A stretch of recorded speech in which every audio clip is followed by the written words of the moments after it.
Hello everyone, hope you're doing well. This morning we will cast a match between Kolimir, the Little Swiss guy, and Giaggiazena, the Italian guy. Well, one of the Italian guys, because there is two Italians, I think, with Civetta. Thank you, Lou, for the follow. Hope you're doing well this morning. I will stream in English because one of the two players around isn't francophone, so he's not speaking French. So I will cast in English this morning. Yeah. Mais je peux te parler en français si tu comprends pas l'anglais, mais je pense que tu comprends, à mon avis. J'avais une impression que tu bossais dans l'informatique, donc je me dis que ça doit être assez facile pour toi. Après, peut-être que je me plante.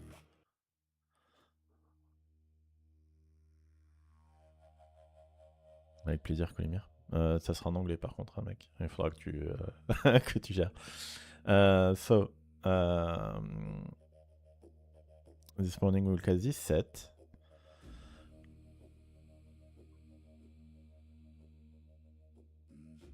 Don't know. Louis. C'est Louis ou Lou? Lou? Lou. I already have a Louis on the chat usually. Hello Ludo, how are you? So in this set, we will see Kolimir and Giaggiazena. Giaggiazena is around 1,500 elo or 1,600 elo, something like that, and Kolimir are around the same. Kolimir is maybe a bit ahead in Halo because he's maybe more than 1,600, I think. So if I have to guess who will be the winner, I think it will be Kolimir, but I don't know yet. Well, no one is well in a heat wave, you know. Ouais, je vais le faire en français parce que là je vais pas savoir le dire en anglais, mais ce matin je me suis réveillé, c'était 6h45, j'avais déjà chaud, j'ai aéré toute la baraque. Donc ouais, là je viens de tout fermer et on est parti pour rester au frais pendant toute la journée là. So about the picks, both player doesn't know how to swim because they are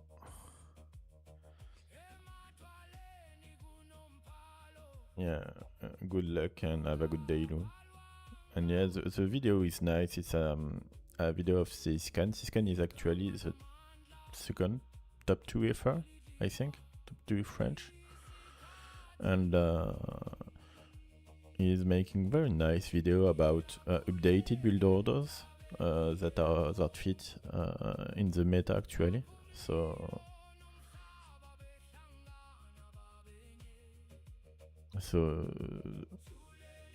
since the meta is changing, before we were upping at 21 vils, now it's more than 19, I think.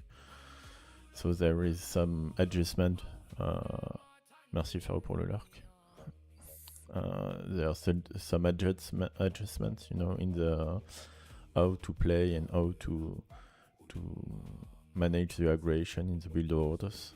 So that changed a bit. So both players don't know how to swim because they all ban hybrid maps and hybrid with objective maps. That made me think that both players won't play the water on Coast to Mountain because of the ban. I think that it will be a statu quo in Coast to Mountain.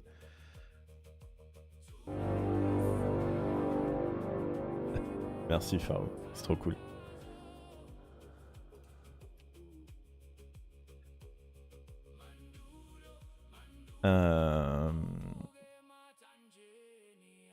So I think both player won't play the water or will just fish or maybe make one ship, one galleys or something like that. Thank you, have a good day. And so we will see Coast to Mountain for Giaggiazena, Zong and Land Madness for Kolimir, Arena for Giaggiazena, and the neutral map will be African Reed Beds. And that's interesting. It's an interesting picks. I love seeing African Reed Beds, and I think it's.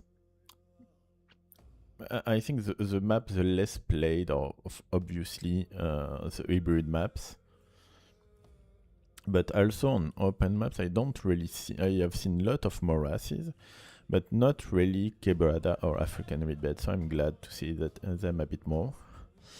About the Civ draft, I remember that the players have only 15 Civ to choose between. So we will see. First pick Hindustanis and Berbers. Oh, Berbers and as a first pick when there is Koreans, Romans, Lithuanians. It's a strange first pick, you know. I think Burgundians is for the song. If players have listened to my stream, they will play Burgundians on song. Maybe Burgundians against Bengalis on song. I think Italians is for Coast Mountain, but he played. I think it was him who played Italians on African Reed Bed last time, so maybe it's for African Reed Beds. Lithuanian is a strong Coast Mountain Civ. And then Land Madness. Huh. There is no really Land Madness Civ but Lithuanian, so maybe it will be Lithuanians on Land Madnesses, and we will see an Inca play on Coast Mountain, and Ethiopians on Arena, something like that, I think. A Ghost also can be played on Coast Mountain. We have seen lots of Ghosts play at top tier level, you know. So Ghost can be also an option on Coast Mountain. And for Kolimir, I think this is for Arena. Berbers can be for Land Madness. Romance or Dravidians maybe for African Reed Beds. Dravidians can also be good on Coast Mountain. Maybe Romance are better on African Reed Beds. And Wu can be played everywhere. But probably on African Reed Beds or Coast Mountain. I think African Reed Beds too. Well, if I was a player, I would have played and choose those saves for those maps. But, well, it's my guess and not the player guess. So let's start on the first game. And we'll see African Reed Beds as the first map with Dravidians against Incas. Okay, interesting matchup.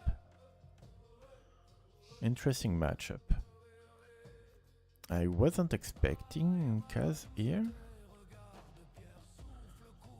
And I don't know what bonus they bring, and except their houses that cost less.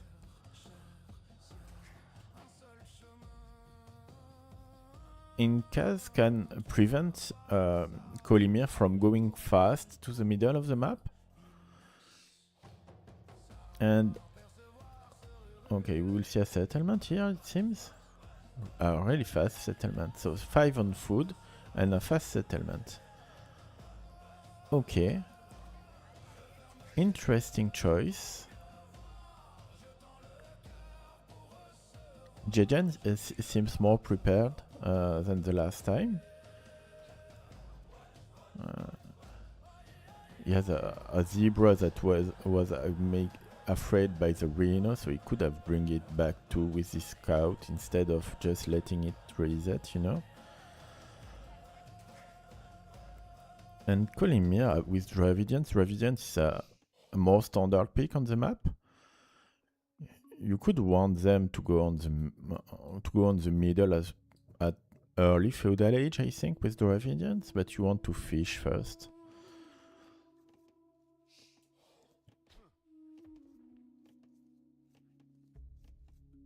Five on wood, that means that Giaggiazena will probably make a dock fast and not a barrack and try to aggress with Champy Scout.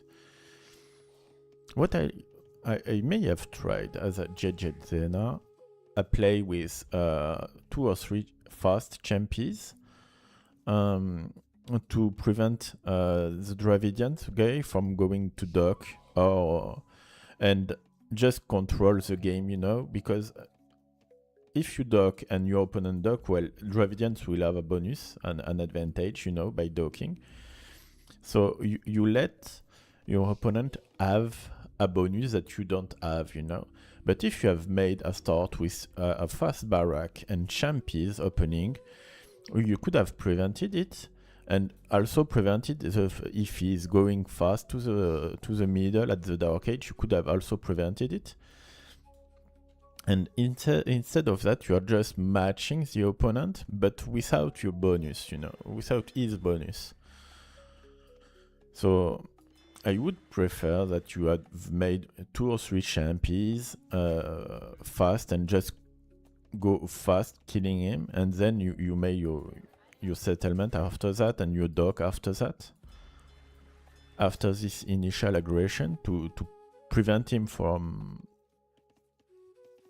getting his advantage, you know?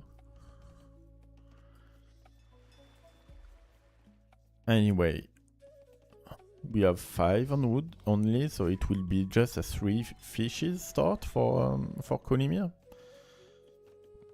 If he's making more than 3 fishes, he won't be able to do a barrack or anything like that, so...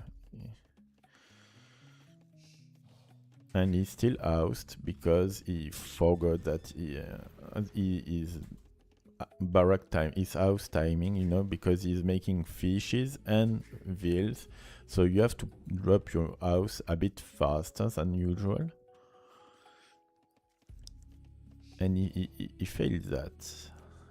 He has 2 buildings, so he can click. I would make another fishing ship if I were him, but he's not.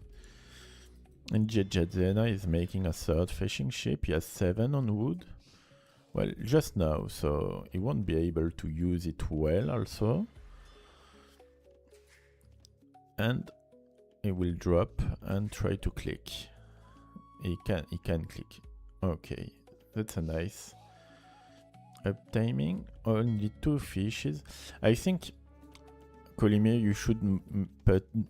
The new meta is to drop 7 on wood to make 3 fishy, then the barrack, and then 2 fishes more before you hit you hit feudal age. That makes you with 5 fishes and the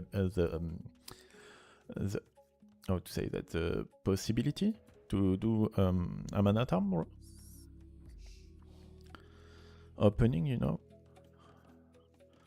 and you would have clicked a bit faster also with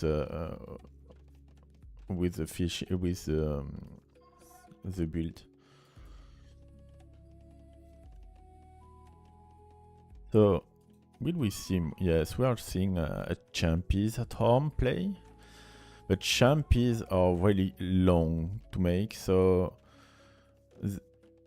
it's it has been nerfed, you know, and it's hard to make lots of champions before clicking, and it's ruin your mana timing. It's not the same timing that you have to drop your barrack to make a champion at home, you know.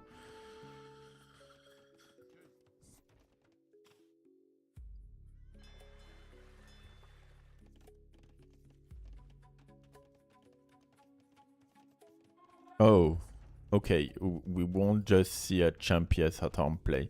He should have made his upgrade. His upgrade reduce the production time, I think, of the champions. So he should have made it.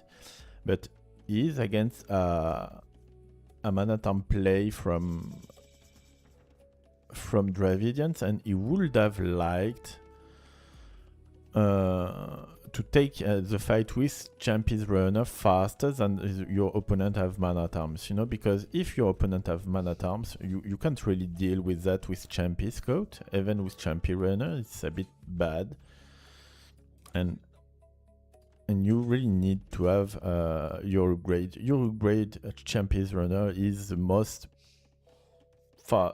priority things, you know, the most valuable thing you can do at the start of the feudal age.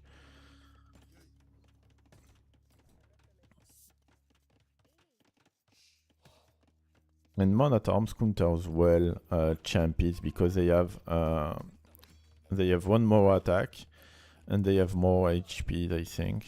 Yes, so mana term is a nice counter to champions, and this tower is rushed, and it's a nice tower, you know, because it doesn't.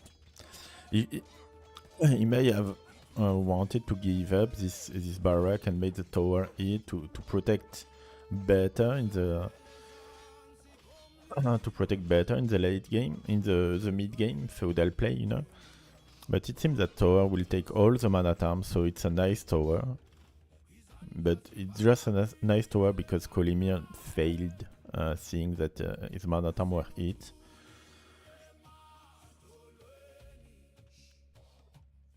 And we are coming to a status quo in that in this aggression.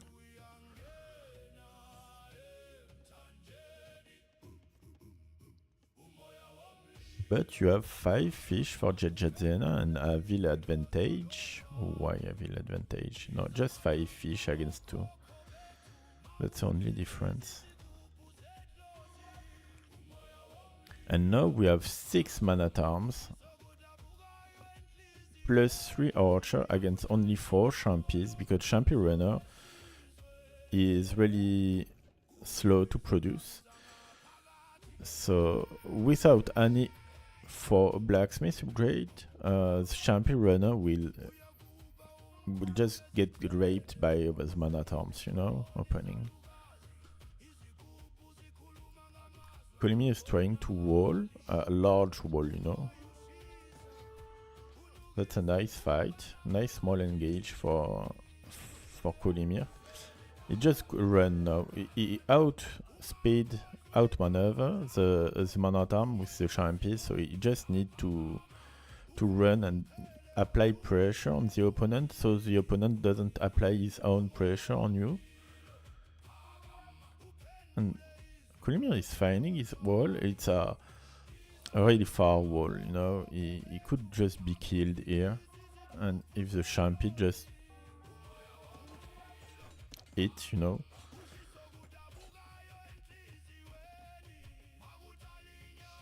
Anyway, he's playing really well. Giaggiazena about just running with his champions. Kolimir should have fast walled his resources, you know, and then with the man-at-arms just go forward to force his opponent to defend against his man-at-arms.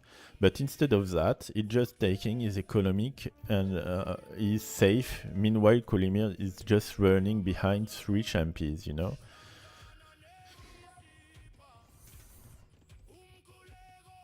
I think he just made the opposite of what he should have done, Kolimir, right now with his army movement and displacement, you know. And still, since he walled so far, he just, well, he lost another ville. He will probably lose another one here, and he's getting idle and idle and idle. You need to bring, okay.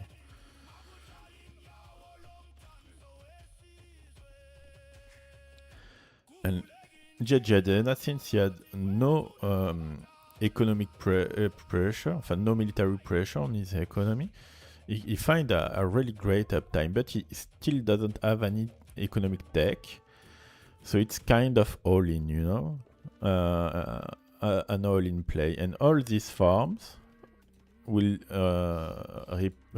fade in something like 2 minutes. And in 2 minutes, he won't have any wood income. So he's just in an all-in play. He won't be able to even drop a siege forward, since he won't have the wood to drop it, because all his wood during 5, well, not 5, but maybe 3 or 4 minutes will be used to reseed his farm, you know.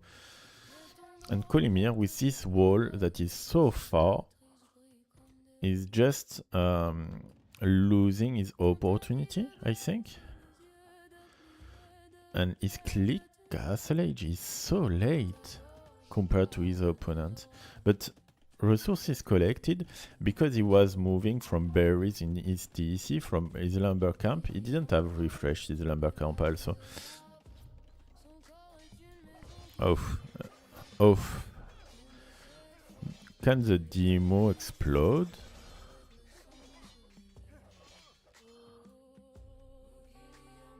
And yeah, the wall won't be made, and I'm curious about the demos. Just will look at the demos if you can kill all the man-at-arms.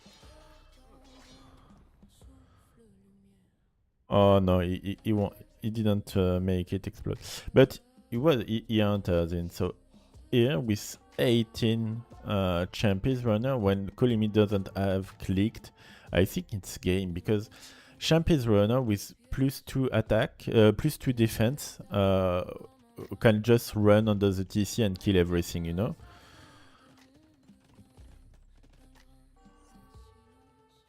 And the man at arms will just drop on the TC because he is trying to contest all the pushes he's having on his base.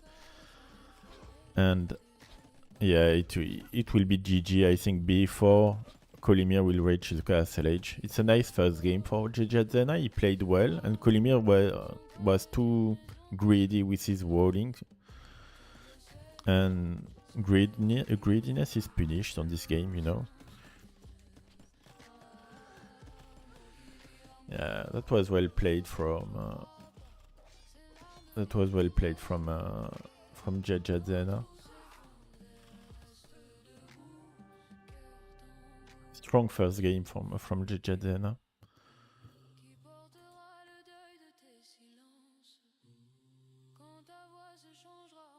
And he managed to do that just because Kolimir just ran behind his unit all game long.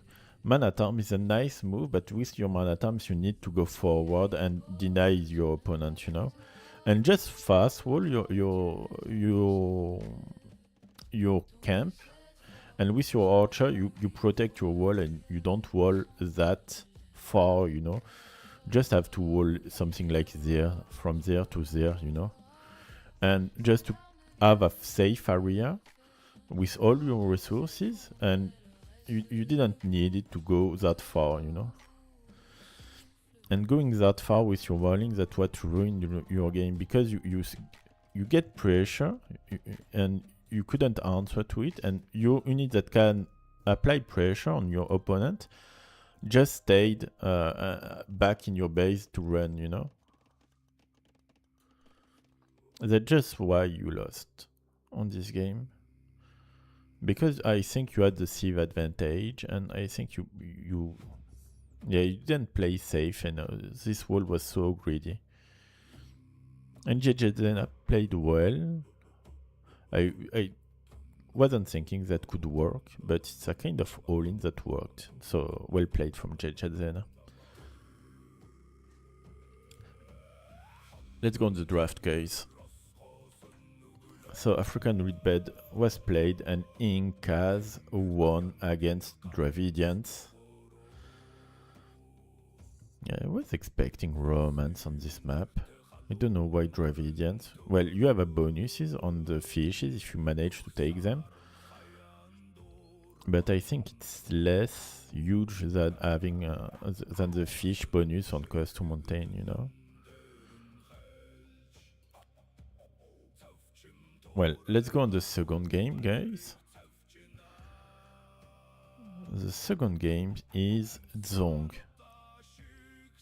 And for the first time of the set, I am right. And we will see a Bengali against a Burgundian play. I hope Kolimir just listened to my sets and to the sets I casted, you know, and will make a feudal boom with Burgundians. He will just go fast, feudal time, and drop his 2 economic upgrades, wood and farm, from the castle age before dropping his first farm, and then his scout rush to have the control of the map, you know, and the other relic. I hope he will make that. He can also do a fast castle build if he knows it, but that will prevent him from having the first relic, probably, maybe the two first relics. So he will need to have the 3 other one if he's making a fast castle, because when you are doing a fast castle build, an optimized one, well, you don't take 65 gold in more, so you will need to click one build later to drop a first priest, and that means that your scout will be later, etc, etc, you know, like a snowballing issue, because you can't have much than a limited quantity of resources collected, you know, at the same at a time, you know. How to say that better? I don't know how to say that better. So that means you just have to makes choices, you know, and so you can do everything you want at the feudal or the castle age. So because if you do that, you will just do nothing, because doing too much thing is doing nothing, you know. Okay, the wood upgrade is nice. I would prefer to see 2 wheels on wood instead of 1, because he will need to make a mill, and with only 1 wheel on wood, he can't really have his mill in a feudal taming, so that means it may be a castle build order, I don't know. And Giaggiazena, Bengali speak, is smart because priests have also the monk bonus on +3/+3 armor, you know. So this is a nice add and a nice addition to a monk play and a relic play, you know. And the sieve is strong because it can do everything. It can drop castle, it can boom, it can play relics, it can do everything. The matchup late is for me for the Bengalis, because if the Bengalis manage to have a mass of Elephant Archer, I don't see how Burgundians can counter that, you know.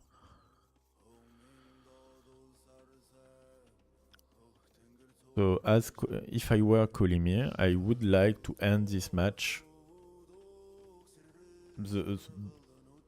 maybe early Imperial Age, you know. But in late game, I think Bengalis have the advantage. Kolimir didn't manage to to make the right click. Yeah, now we made it to kill faster the wood and have the better, the faster the priest out of this game. And he's clicking with 20 wheels. Okay, so Kolimir listened to my cast, previous cast, so it's nice to see that. Now Kolimir, you need to cut this tree with 2 wheels, and yeah, that's nice. And this one doesn't want to cut this one.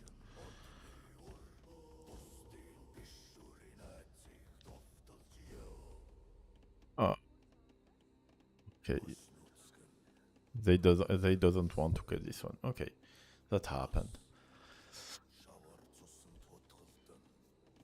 And Giaggiazena doesn't make Roseville neither, so he won't cut this tree so fast. Yeah, Kolimir should just run and aggro enemies scout so far that he can counter it with his feudal age timing.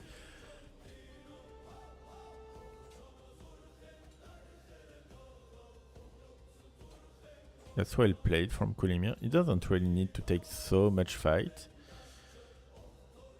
but he needs to follow the scout. And now that he didn't have followed it. He could have killed it. That's a really bad play from Kolimir. It shouldn't lose his vision on the scout to kill him with the feudal timing, because when you hit feudal, your scout have to attack more, you know. And he didn't follow the enemy scout. He lost the vision on it, and that's what was really bad played from him, because he could have done so much damage by having his scout alive and the enemy scout not alive. He could have taken faster the relics, you know. But at least he's making his economic upgrade. I hope we will see the farm upgrade, because before he will drop his first farm. Yeah, that's nice, Kolimir. I love you.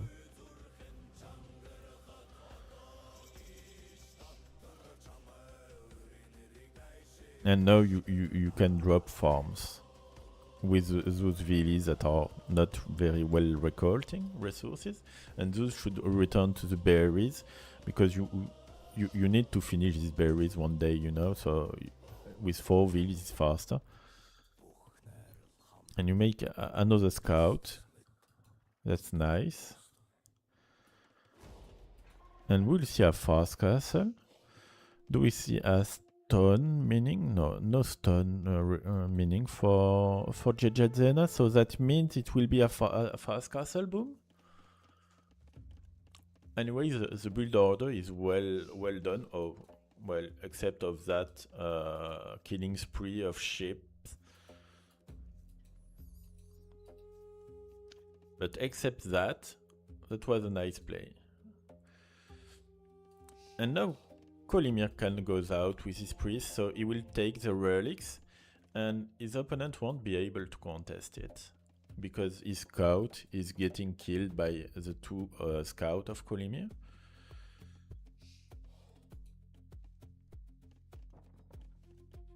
Kolimir is making a great farm economy.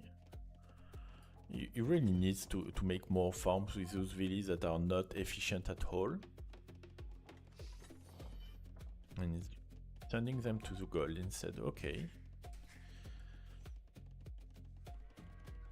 We may want to see also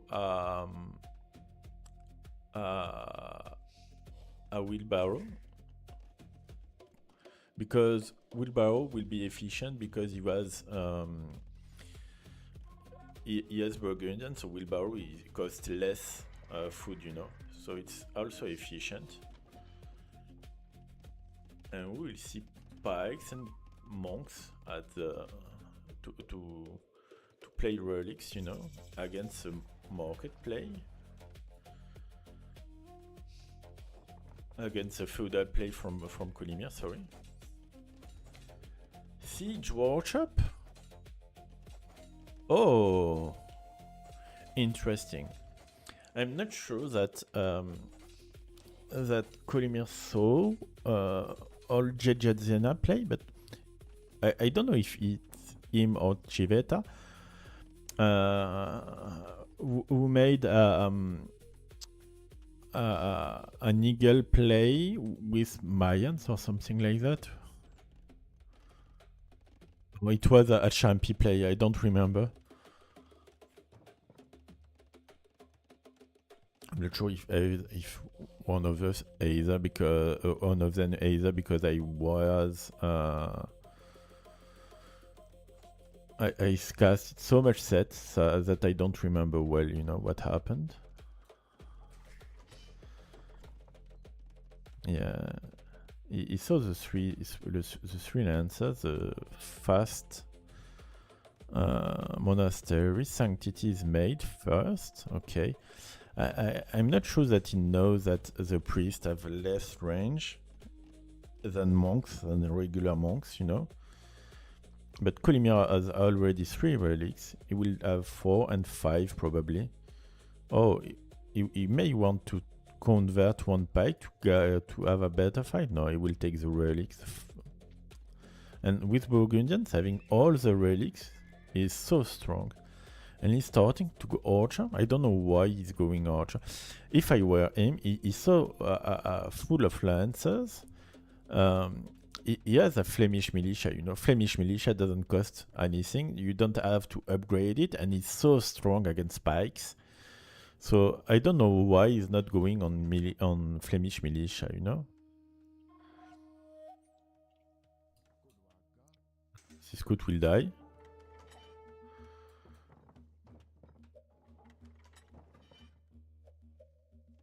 That will be a monk push with some lancers, and Flemish militia can answer that so greatly. Yeah, he's bringing back the relics. He's bringing back. He should make his monastery at the back of this base, you know. And he's starting to go skirms, but skirms do almost no damage to monks, so skirms will only have the use of killing lancers, but can be converted also. And the push will be seen. Now the push is seen with the elephant. And so we'll see a fast monastery, and he would make some knights, I think. Or light cav upgrade, +2 range, okay, but Kinaro. And the scheme won't be efficient. They will only make 1 damage, so it's not the great move. Test this push easily. Okay.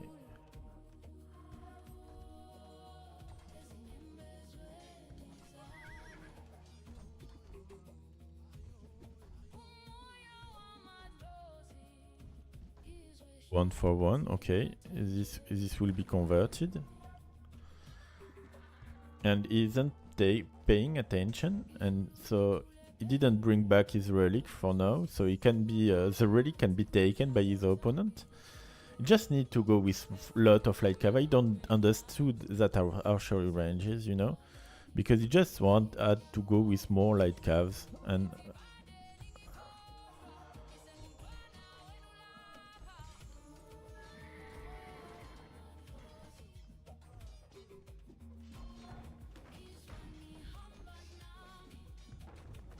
you just have to snipe monks. Ignore your light cav that were getting converted, you know.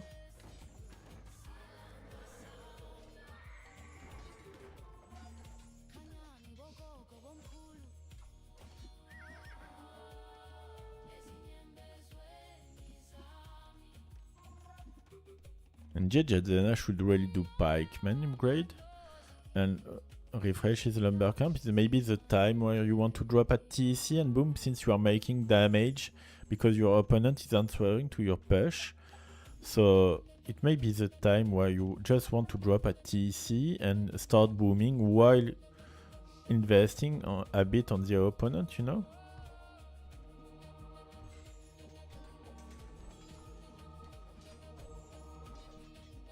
Well, there will be 2 conversions of that light cav.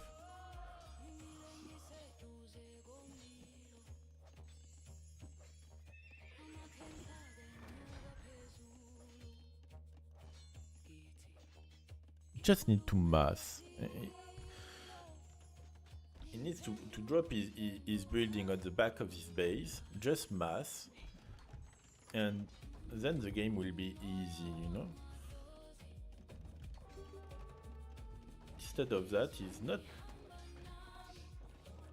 he's dropping his unit one by one, you know? Coucou ma princesse, comment tu vas? Oh là là, t'es toute mouillée, t'es encore allé à l'eau. Ça veut dire que papa il va devoir te brosser. Ici. Viens, va voir maman.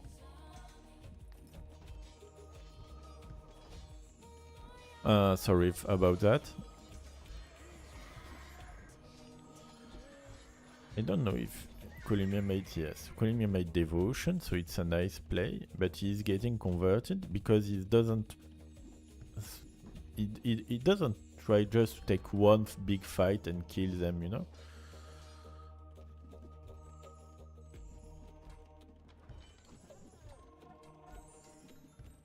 The monk conversion is huge.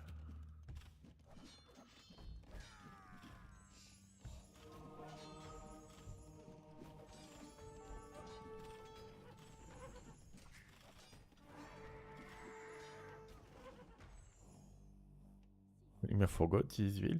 He's under pressure. Giaggiazena is playing quite well.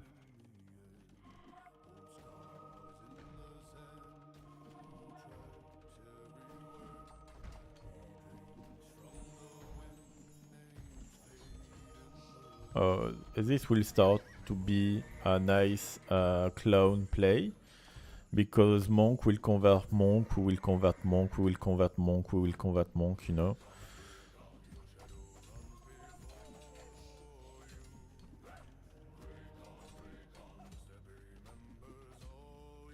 And he managed to answer that. And Expiation Monk seems to have made the great answers.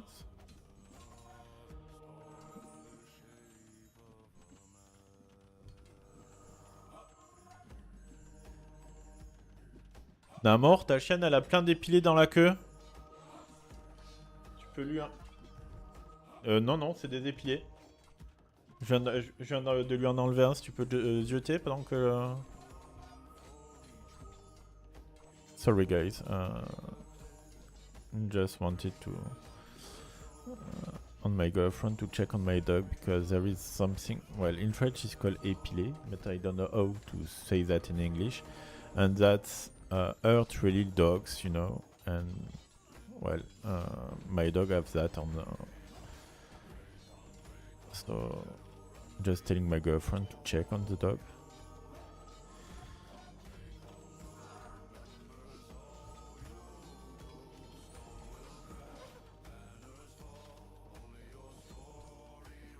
I really dislike that kind of games, and I'm not sure that Kolimir is liking a lot.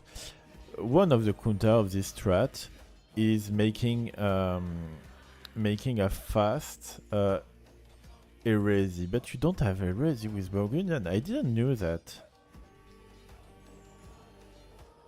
And both player doesn't have Eresi, so Burgundian doesn't counter well that that Bengalese monk play.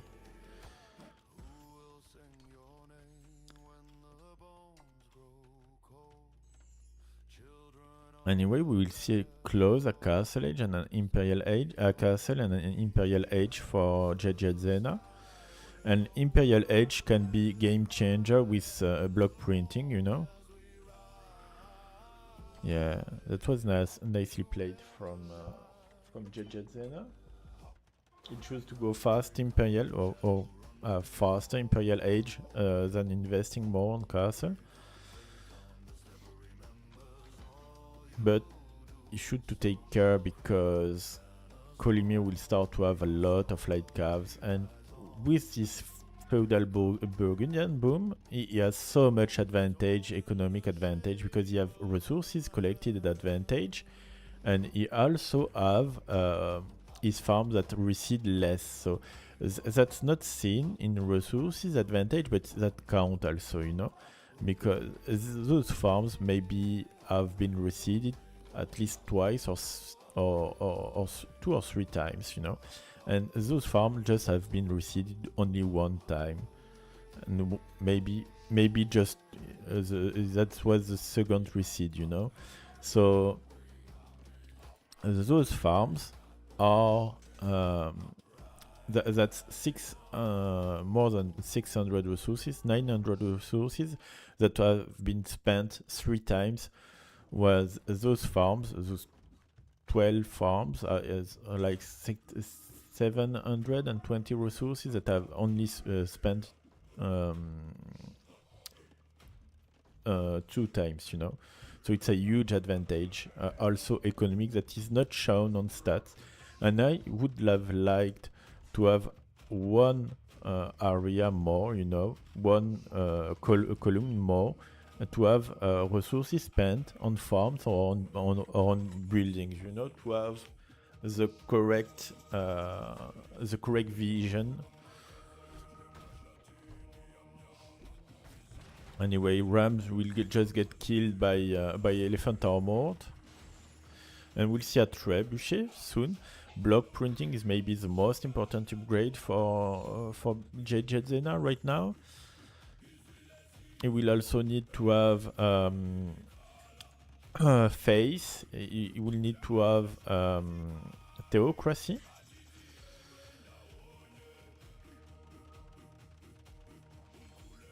Oh, they are in stand ground.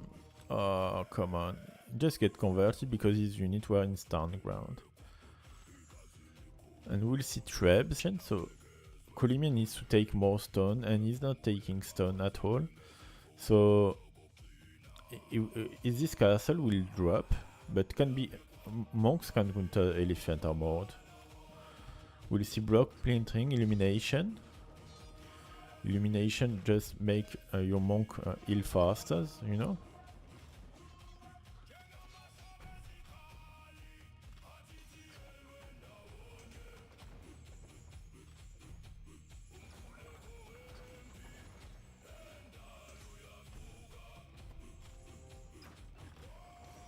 Face is clicked, okay.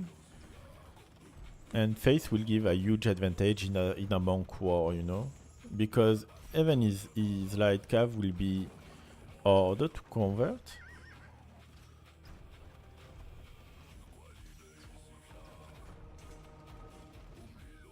he has face right now, so he just need to fight at ease in stand ground and didn't shift click the veil, so the monk, so he just dies because he didn't click all the monks. And now the castle dropped. He may be in danger. He may lose this game just because he didn't shift click monks, you know. All the monks lose their face. That was a so terrible misplay from Kolimir.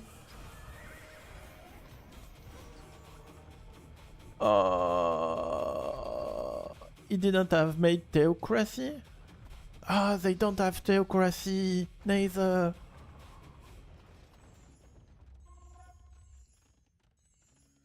That was such a bad play from Kolimir, and he's taking huge damage because of that. Hey Royal, yes. Kolimir is choking. I thought he were winning this game, but he's so... All his monks are targeting the same monk, you know?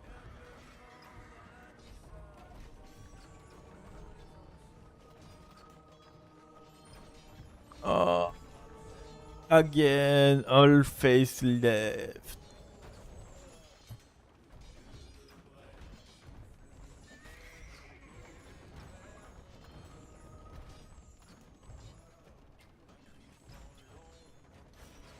Well, Kolimir, you made a huge mistake by not taking more stone, you know?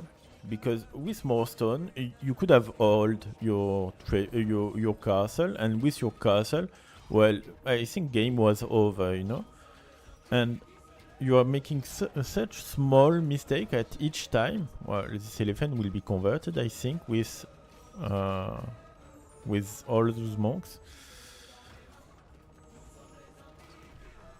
Well, your monk will be converted faster. Your arm can just push the trap, yeah.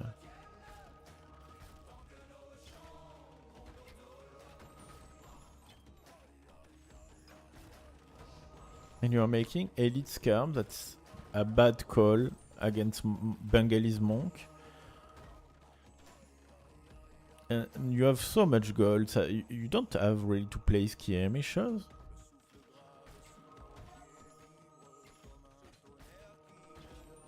I don't know why he stopped the conversion right here.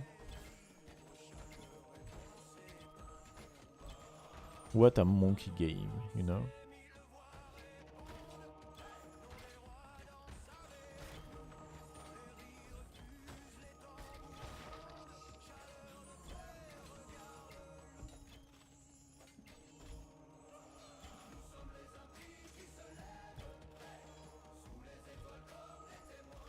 Well, theocracy is click, but no face, and that's why Kolimir is repealing Bengalese monk, because it doesn't have make face, you know.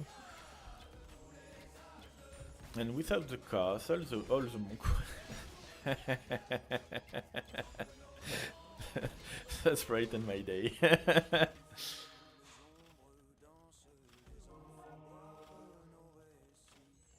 And if the castle is going down, well, he will just be able to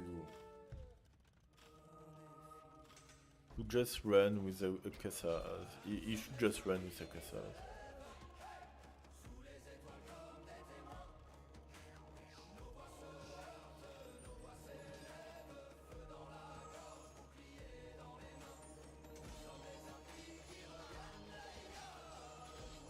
And the stand ground is terrible. At each time you are making the same mistakes. Now that you drop them in offense, so it's better, but the stand ground stance almost make you lose the game twice, and you are still making it. I don't know why.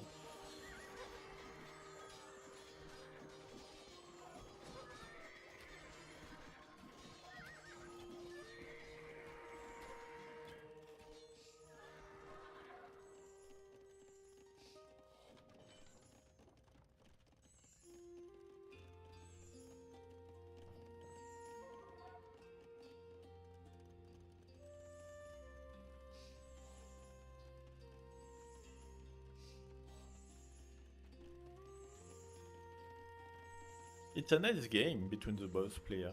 Kolimir will probably win it because he made the feudal boom that gave him so much advantage, and he has 5 Burgundian relics with his monastery. So Giaggiazena should have made his play, but before he should have just tried to contest the relic. He didn't contest it, the relic at all. And against a Burgundian, I think it's a huge mistake because without these resources, Kolimir will have just lost this game, you know. And instead of that, Kolimir is winning because Giaggiazena didn't contest the relics, you know. And now that you have enough south, he will just run on this army of monk and kill everything. Well, I hope he will do it.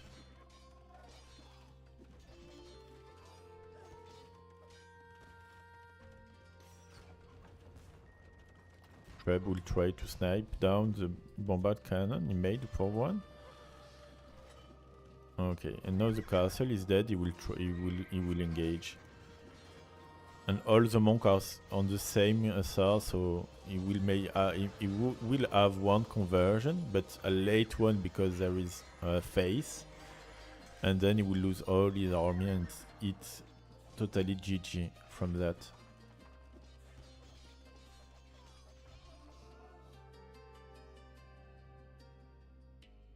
Well played, nice ult from Kolimir. Giaggiazena just forgot to play the map as it should have been played with the relic war, and that made Kolimir win this game. It's a nice game, I think. Really nice game. I wanted to cast this set because I found the player were close enough in level, and well, I'm quite happy right now from the game.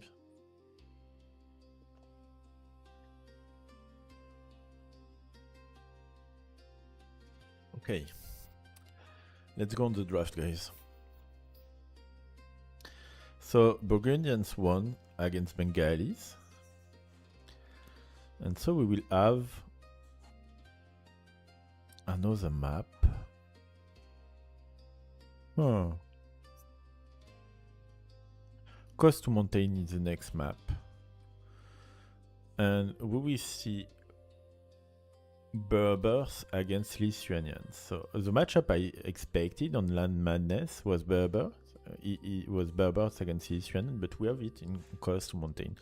That means on Land Madness maybe we will have a romance matchup. Romance against what? Against Italians, maybe? I don't know. Both players are going on this area to take to drop their TC. No player stays at middle of the map. I prefer making my TC here, so well, it's nice that the player Giaggiazena goes a bit further, and I think that cut him off too much from the hunt in the middle of the map, you know.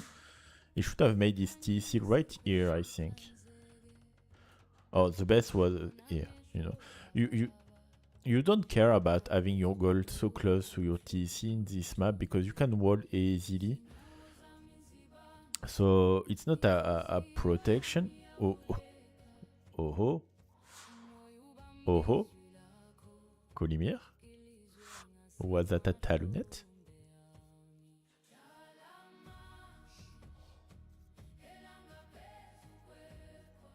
We just pause and just look at this, you know,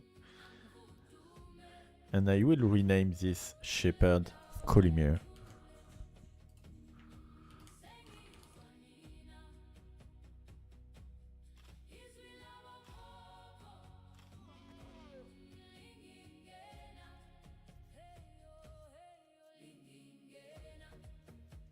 Do you have a net waves too in Swiss?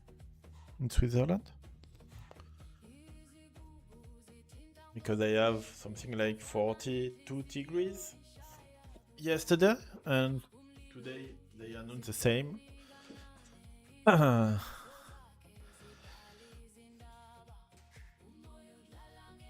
So Kolimir died on the elephant. And both players are dropping a dog, so I like this dog. Giaggiazena used his Lithuanian bonuses to make faster builds to the wood, and but he's taking his ship. I think it's a mistake, you know.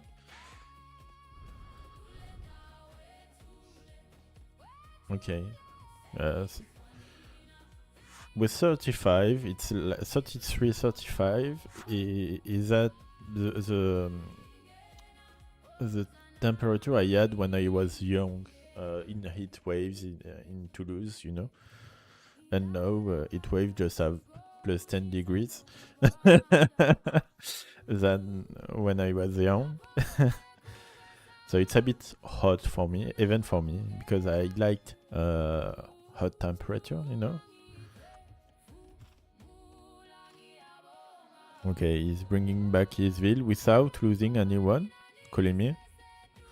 Look at him and try to improve on this point, please.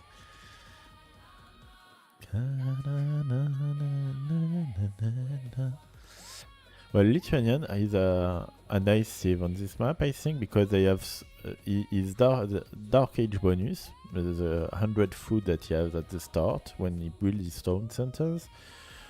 Will make him having more fishes, that will make having more food, and that will make him click faster with a better economy than the Berbers. And you see the difference between the ville count, and you will start to see when the hunt will be over, the difference between collected resources, that is almost 150, I think, right now.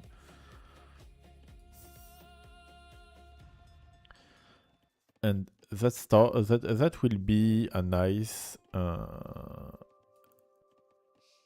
oh, this will be tricky here. Sometimes the elephant can bug, but yeah, this one won't bug, so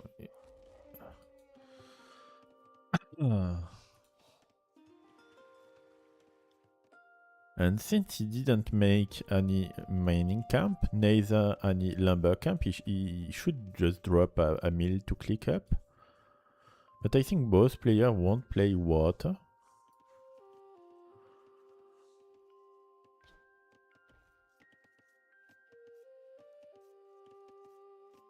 And we may see a fast castle from Giaggiazena since he's not clicking. No, yes, he clicks. So we may not see a fast castle. Maybe a feudals could play, but I don't think that feudals could play is good on this map. Unless your opponent is dropping his TC mid. So that's why you need to scout where your opponent TC is, because depending on where his TC is, the opening strategy. Oh, you could have walled here, please. Come on, Giaggiazena. You saw that. Yeah, you saw that. You can't just do this. Depending on the starting position of the TC, there are some plays that are worth it, some that are not worth it. If you drop your TC right here, a Manhattan play can be huge on this map. But if the TC is here, well, your Manhattan will just prevent him from going to hunt faster, but nothing will really have an impact, you know. And this is the same for the Scout Rush play, I think. Scout Rush can be nice if the main TC is around the middle of the map, because that means the economic of your opponent is really, well, isn't protected, you know. So Giaggiazena is castle, he's making a Hulk, and he's starting to go with a market. So we may see a fast castle build.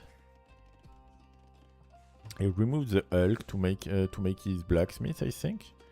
Yeah. So it's definitively a fast castle build, but he doesn't have any food. So it will be hard. There's 45 food in there. Yeah, he will lack 20 food, and you should need to. I don't know if he will just sell his wood and click his castle age, but I would have made that because he is having so much idle time for 3 food. Just have to sell wood and just click, you know. And Kolimir's Hulk are here, so well, now that Giaggiazena have clicked castle age, it doesn't matter. It doesn't matter for him because he doesn't want his fishes economy to be important, you know.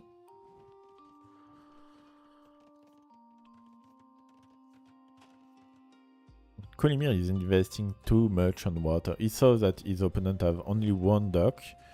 He doesn't need to add more hulks, you know. Just the 2 first hulks were enough.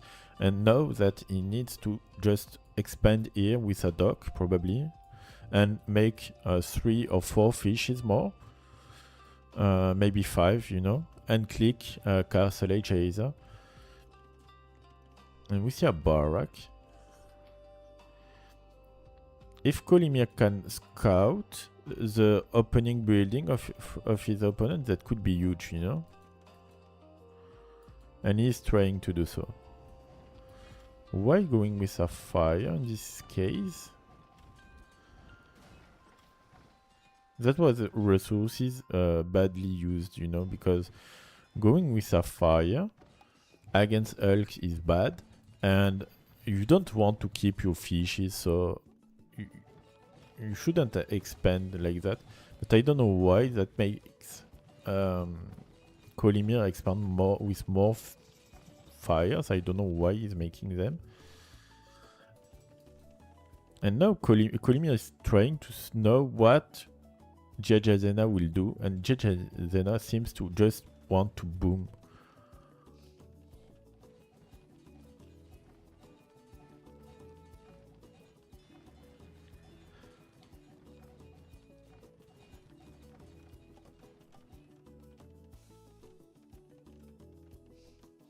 I would have loved to see a fast monastery to take the relics from Giaggiazena, because his opponent doesn't have anything.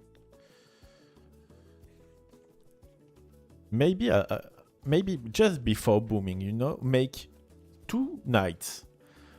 Apply some pressure until your opponent is castle age to force him to answer to the 2 knights, and then after that boom, you know.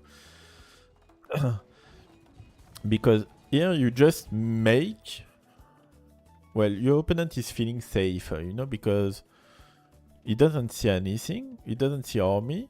If he sees the TC, he will know that you are just booming, and it's okay for him because he has water, so he can't answer you faster.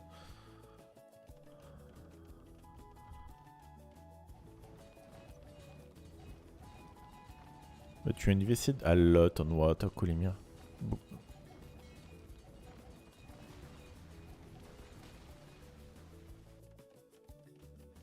Okay, now the barrack is made, and Kolimir may see the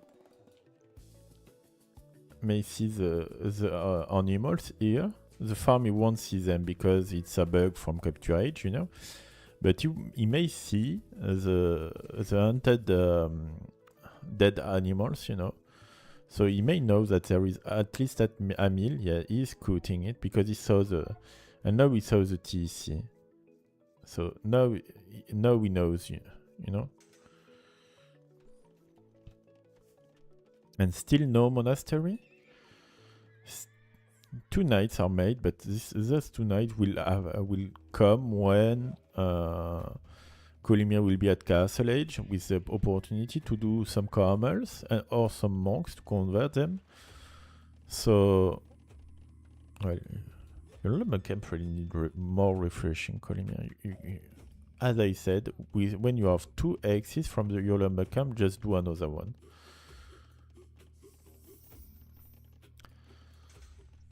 The same thing for Giaggiazena. Those villas are not efficient at all, so they should have been taken to another lumber camp.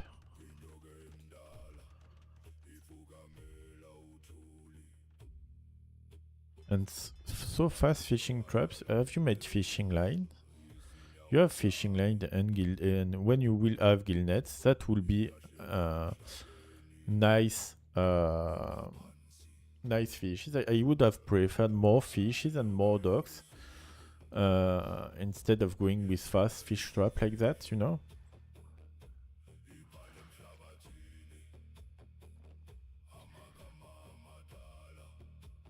And now the knights will be answered by his own Berber knights. Well, I'm not fan of. I don't like it. I would have preferred early camels counter knights.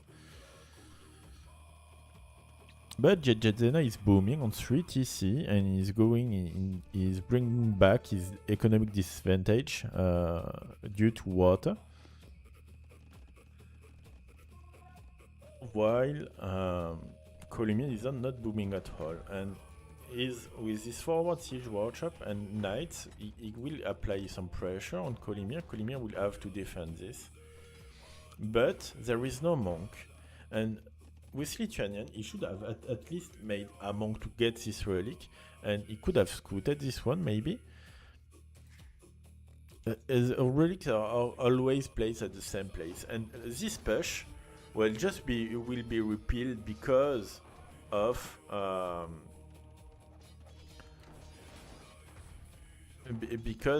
there is no monks for Giaggiazena, and Kolimir has Berbers and can just over spam him, you know.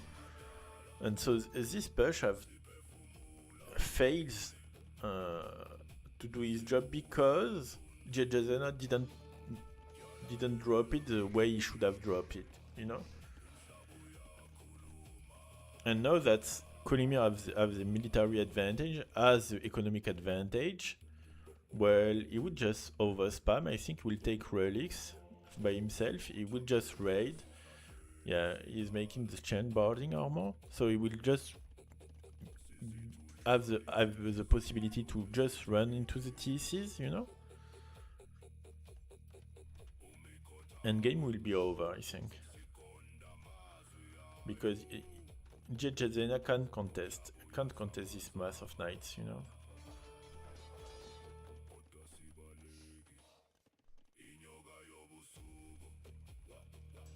I've loved to make a fast wall here, that's nice. There is also a hole here. And if, yeah, oh, and the hole here, okay.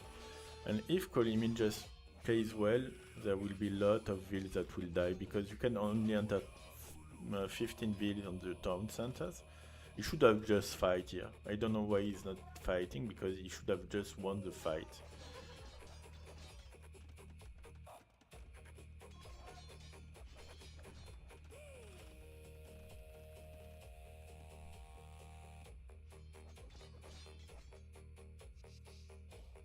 I think game is over. I don't see how Giaggiazena can back from his wrong early castle age choices. Kolimir is making a fish boom. He's adding more fishes. He needs to drop better his fish traps, you know, to make them worth of it. But oh, that ville is hidden, you know. She is trying to.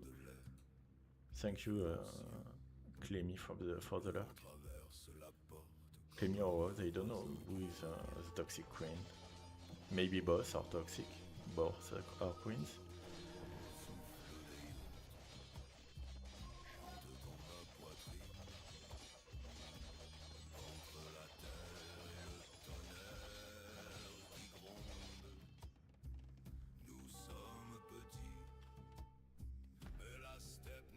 Why this tower is here? They control nothing. That's a free tower. But well, that fight is huge, and even if Kolimir just misclicked the fight, he will still win this, I think. And then the game will be over. Oh. That's a get out of my game castle, you know?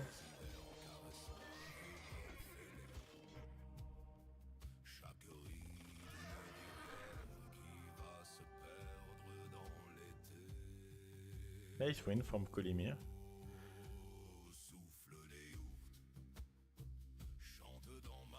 I don't know.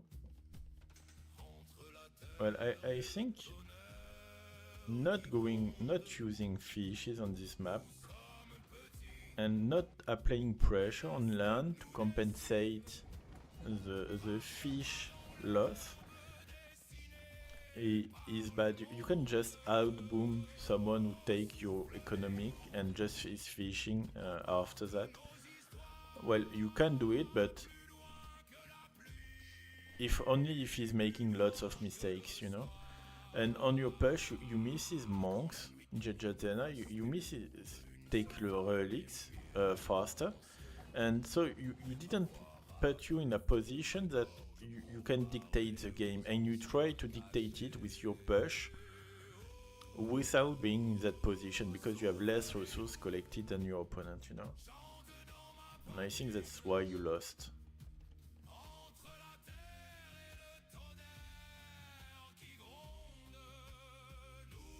Let's go on the draft.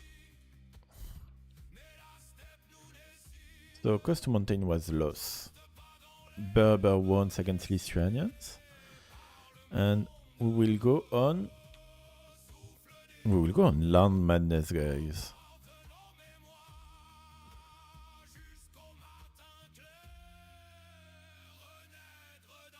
And on Land Madness,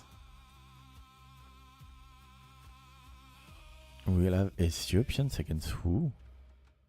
What's that Land Madness matchup, guys?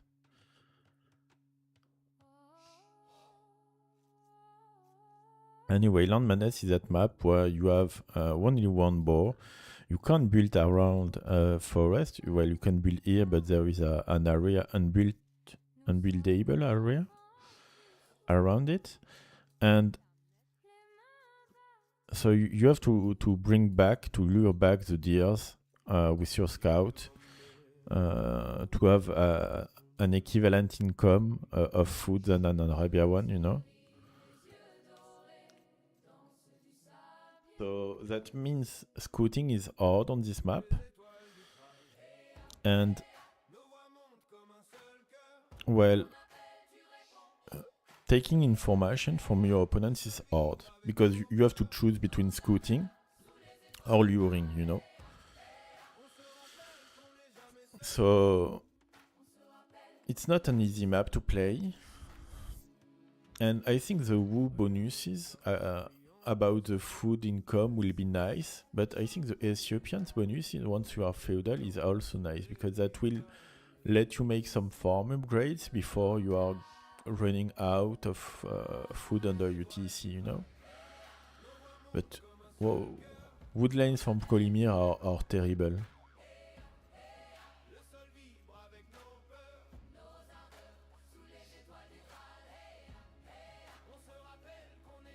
Well, we are not on an even map, you know. Kolimir have maybe the worst woodline I've ever seen on this map. He's at the center of a no man's land, and I think it's because there is something called how to say that. It's well, gold mines can be close to that terrain, to that land unbuildable area, you know. There is something like 5 or 6 axes, and stone pile same, so that prevented woodlands from popping. I think here that should have been one here, but with the 3 mines that are circled, so no woodland can be spawned here. And the same, you have berries, you have so the resources spawn prevent from woodlines here and here from appearing, you know. And that's why he has so bad woodlines. And with that bad wood line,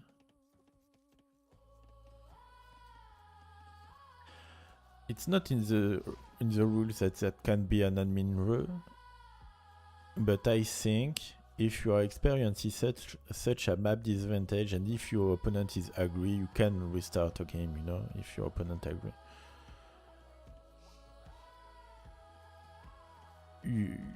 I can't say it as an admin because it doesn't fit to the rules, but if you are experiencing that, just drop pause, ask your opponent, wait, mate, I have such a bad map, no wood lines in 20 axes of my TC, or something like that, and just can we restart? We are in a fun tournament, you know. So if you are asking faster to at your opponent that you are making that, you are doing that, maybe he will accept, and well.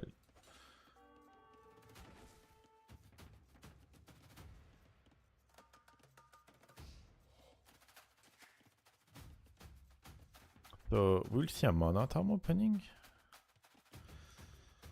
Monotarm on this map is quite hard. As I said, you can't really scoot fast your opponent, so he's taking so much advantage on the scout war right now.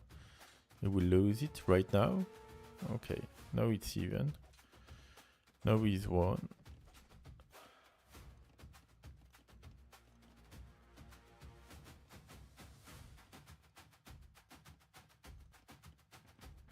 And with this Monotarm opening, well, he's lucky that Giaggiazena is just bringing him back to his main area, because that means the Monotarm will know exactly where they are supposed to go.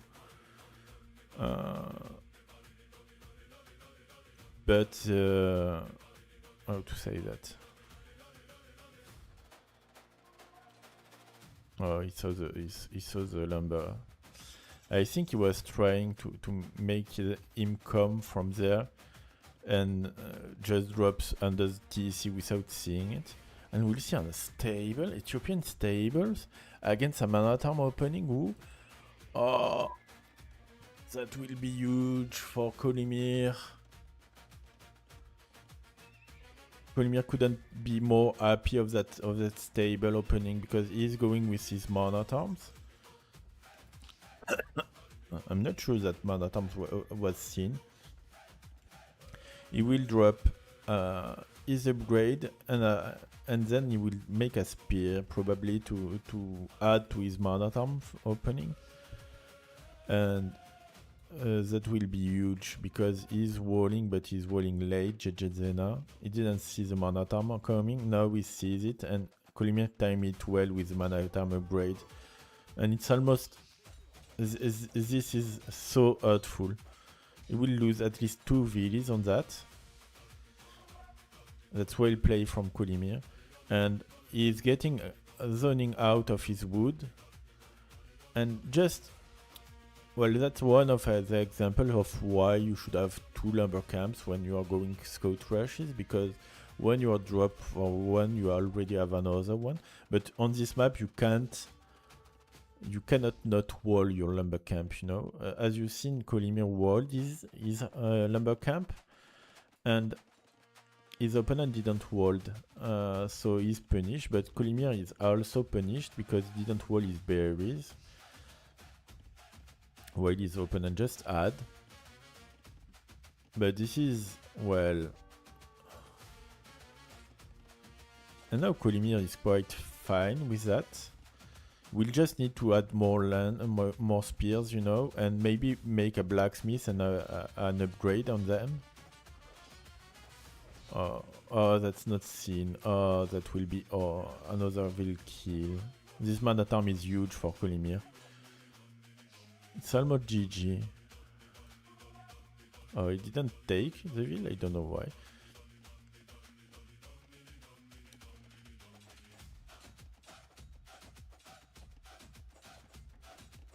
We have no more spears for... He should repair it because it will die. And I don't know why this field isn't recolting at all. But this Monotarm can be contested. Well, is now contested well because of the TEC. This man at arm won't make any more damage, but he has enough impact. He has had enough impact, you know. And there is a hole, I think, here. Oh no, he is eating at the diagonal. And now there is a hole, and now the wheel will go down, you know.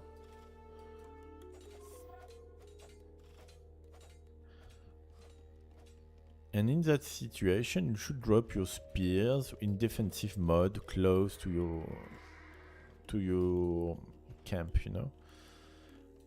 Anyway, he doesn't see the archery range. He didn't see the archery range. So the archer follow-up will really put him into trouble to contest that. Hola madre, ¿cómo estás? And without any blacksmith upgrade, that archer follow-up will be really hard to counter. He will force to drop a tower on this wood lane because this wood lane is terrible. Il fait combien chez toi?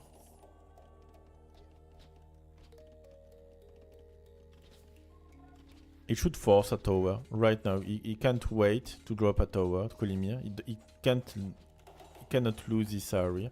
His tower is very weak placed, and he will try to win time with his spears and his man-at-arms, but the spears and the man-at-arms can be just killed by the archers. Yeah, that was nicely microed. And oh, that was poorly microed. On a 39, ok. Ouais, il faut 42 ici, donc on est aussi en train de souffrir. Yeah, the tower just get up. So the sacrifice of the spears were worth it for Kolimir because he didn't have the choice. He should just have. This wall was mandatory, you know. This tower. Without the tower, he would just have lost the game because he has no wood lane safe.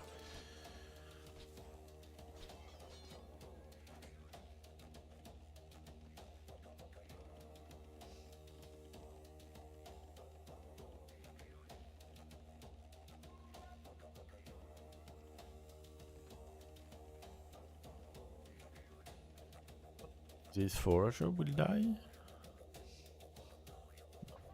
He's not on it.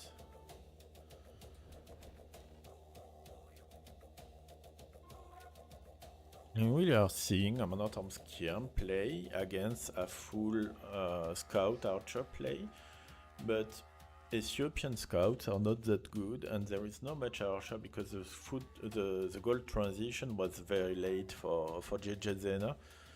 So for now, the advantage is for Kolimir on the fight.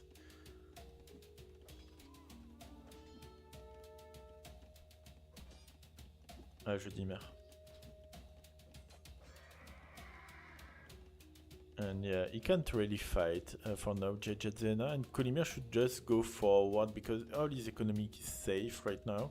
He can defend with the reprod, with the production, with the backup, you know. So you just can go forward and apply pressure on your opponent. But he's fearing, I don't know why he's fearing. Because of that maybe.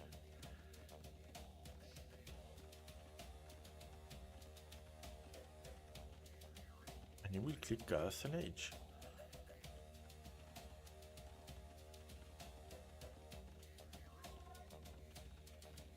And this Castle Age will make made a huge difference because Kolimir will have the access to Gen soldiers, and nothing that Giaggiazena is producing will counter Gen soldiers. I don't get why he's making fletching right now because he don't need fletching. He needs scale mail armor right now, and he's not doing it, and I don't know why. Because one more damage on Skiam won't make any difference because you are already hitting it 5 from base, of hitting 6 or 5 isn't really different against 30 HP. Yes, you have a 1 less hit maybe. So it can make a difference. But it's not game breaker, but your defensive upgrade on your infantry with scale and will scale on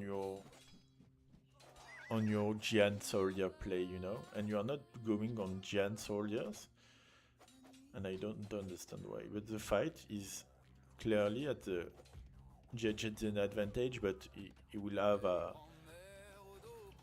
Come on, you tell me you won't play Wu or Cavalry Archer, please. You have such options better than going with Cav Archers Wu.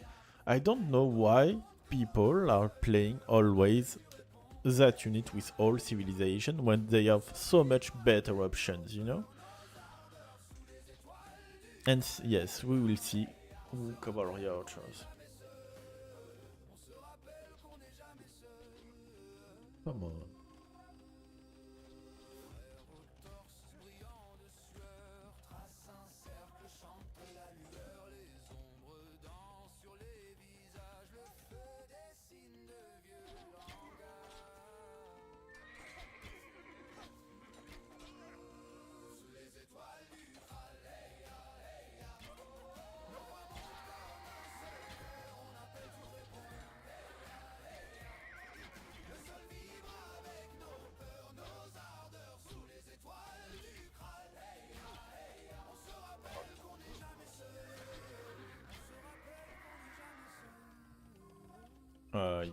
At least I will see some giant soldiers without any upgrades, but some giant soldiers. And Giaggiazena can't really click.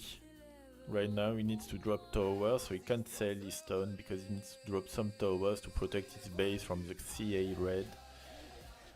And Siege Workshop isn't really needed right now. I don't know why he's making it. And I don't know why he's dropping 5 villas more forward, 6 villas more forward, why?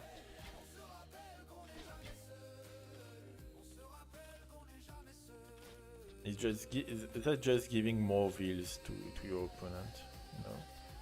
This tower is not interesting. One here would have been interesting to manage fight against this wood line too.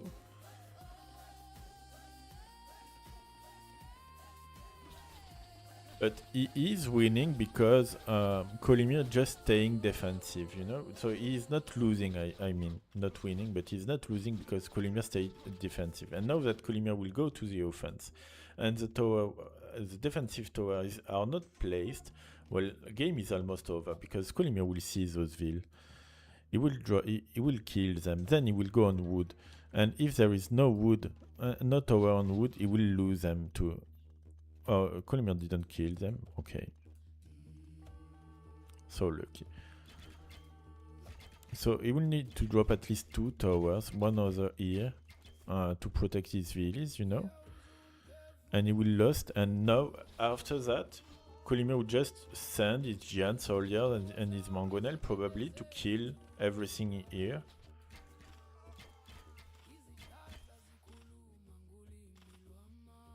And that's so much idle time, you know. I don't know why this village is still alive.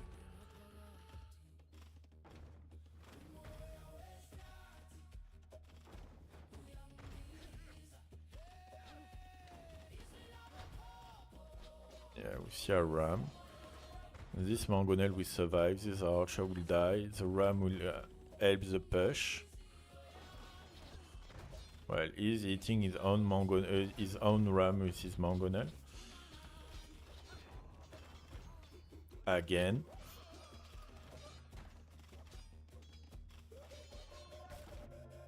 And it's GG, yeah, because he can't really defend himself from the CA integration.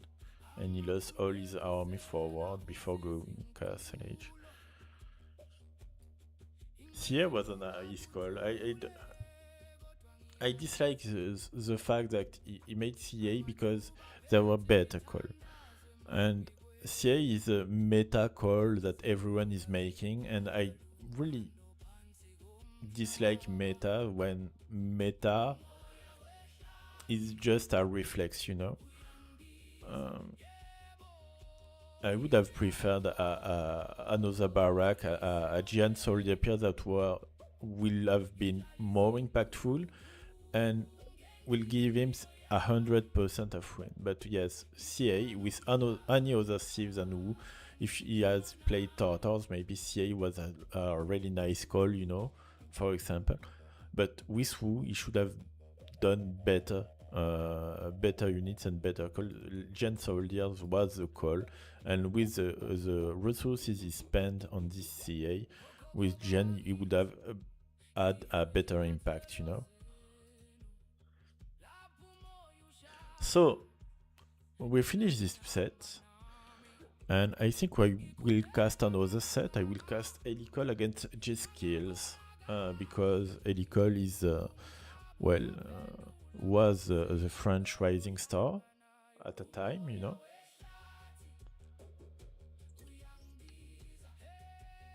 So I want to see what he will make against G-Skills.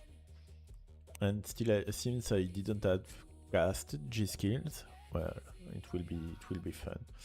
I put you in BRB, be right back scene temporarily. This time I just prepare everything for the second draft and the second match, and I will be back soon.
And hi again, guys.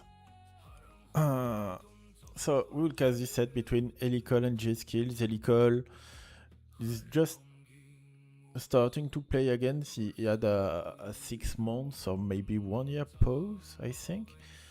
And when he backed, he just killed me 3-0. Really fast games and strong play from Helical on this map.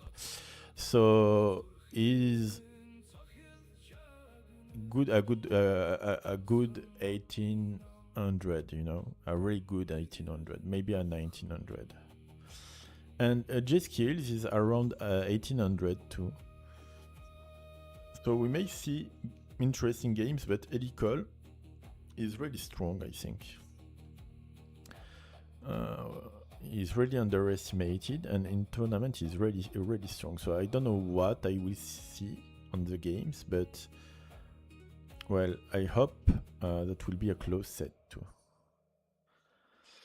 About the map, we'll see Cliffbound. I like it. Cliffbound, I have not casted it much in the tournament, so I'm really glad I see this map. Then we'll see Zimbabwe, Quebrada, the Cafayate. We'll see Isthmus and Stranded. And about the sieves, that's interesting sieves. I think Paul is for Quebrada, maybe. I think Lithuanians or Wu, maybe for Isthmus. Lithuanians for Stranded. Berbers, maybe, or Burmese. Burmese for Zimbabwe. And you play Malians on Cliffbound, maybe? Something like that? But where you play Berbers? Berbers will speak so fast, so you should play Berbers. So maybe Berbers will be on Zimbabwe. Or in Isthmus, or in Stranded? I don't know. But in that case, that means Cliffbound will be a Burmese play. And where do you play Malians and Quebrada instead of Poles? Yeah, maybe it will be something like that. And G-Skills will probably play Chinese on Stranded because Chinese on Stranded are so OP. I think Malay is for Zimbabwe, or no, he has so strong map. Malay is maybe for Isthmus.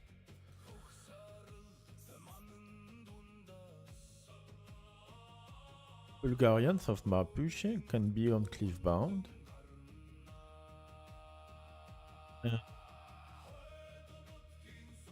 Koreans and Bengalis, where will he play? I think Bengalis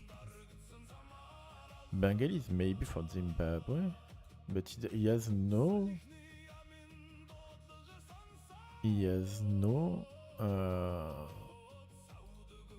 real Quebrada sieve. So Bulgarians can be, or Mapuches maybe for Quebrada. What you can choose between Malay, Koreans, and Bengali because all sieves are quite nice on those maps. So you may want to play Malay on Cliffbound instead of Bulgarians and go with that. Because Malay is also strong on Cliffbound, you know? I'm not sure about it. Well guys, let's go on the first game. And yeah, it seemed to be a Burmese against Bulgarians. Let's go, guys.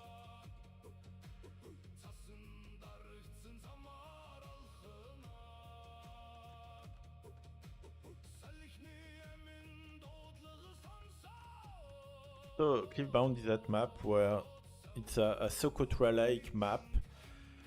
Both players are really close. There are a lot of ants on the middle of the map, a lot of zebras. Almost all the gold and the stone is on the middle of the map too. You have two small piles of each at your base. Your elephant are forward, so you need to take them fast, you know. So generally the fifth wheel will go and get the elephant back. Oh, he saw the ship, so he's trying to take the ships before bringing back the elephant. Okay. The elephant body blocked the wheel. That was nice. So Burmese against Bulgarians. So we will see lots of man-at-arms, but Burmese man-at-arm will be stronger, and Bulgarians man-at-arm won't cost anything to click. So he may compensate the stronger man-at-arms with his man at arms upgrade that is immediate and free. So to make another man at arms, you know. And with 4 man at arms, just try to have a huge impact. I like Bulgarians on this map, and I think if he managed to go with some creep post, he can do. It can be very hard for Equal to counter that. Something that we are not knowing well about this is that he just under the hill. Is that Burmese with the relic positionment know that his opponent isn't really here because the relic is here, and so he must know that his opponent is here. So without scouting, but with relic positionment, he can guess where his opponent is, you know. And that's quite smart to take Burmese like that. That means that you can bring back more zebras and have less scouting, you know. But he forgot to take 2 ships that are here. He may think that they were lamed, you know, because you are close to your opponent. Na, na, na, na, na, na, na, na.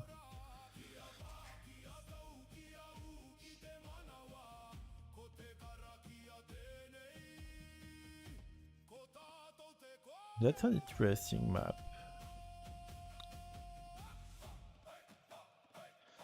Yeah, and as usual, no one is making a meal. Everyone wants to eat fast and all. And they can't do it because there is so much hunt on the map, but I really dislike this approach.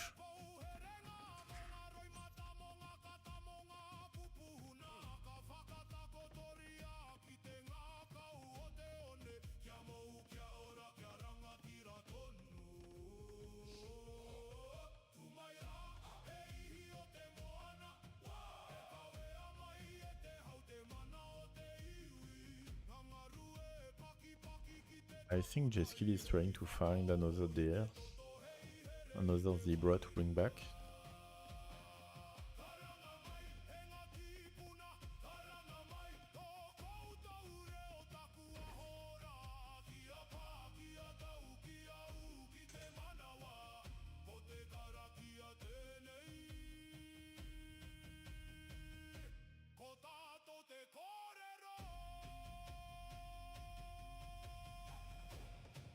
Equal at 20 seconds of idle TC, that's bad.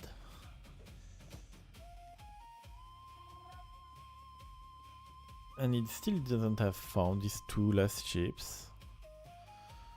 So it will be under pressure early feudal if J-Skill works and do things well, but J-Skill only took 10 gold, so he won't follow up with Archer, and I'm not sure I like his approach because against a Burmese, Archer follow-up is always nice because you will just get killed by Burmese man-at-arm if you are not doing that, you know.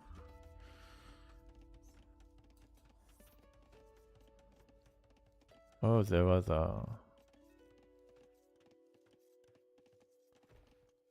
Oh, this man-at-arm can be hit. Okay, so man-at-arm hit. Oh, that's so bad for Helical. J-Skill should have just sent this scout to kill the Helical scout before that. But the Arch, the Skirm follow-up, I'm not sure that's worth it, you know. He may have wanted to go with a Thrush, maybe. If he has made man-at-arm Thrush, because he had the man-at-arm upgrade faster and for free, he could just have, maybe just drop a tower and cut Helical from everything, from all his resources. Oh, that's a nice trade for Helical. Helical is happy with that. He's really happy with that. Because he didn't spend resources on man-at-arm upgrade, and he's spending, he's going for Archer. So the Skirm play will be nice. But J-Skill is trying to take all the man-at-arms, all the militia, because he doesn't want them to counter his scheme follow-up, you know.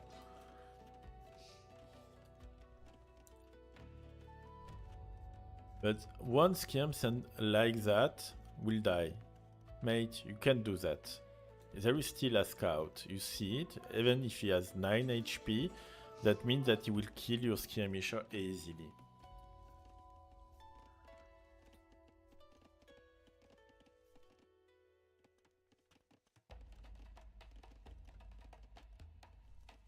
Oh, come on.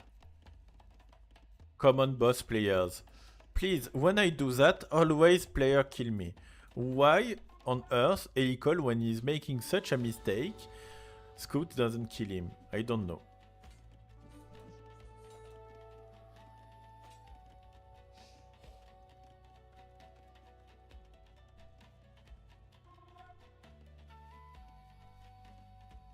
I love that defensive upgrade on Skirms.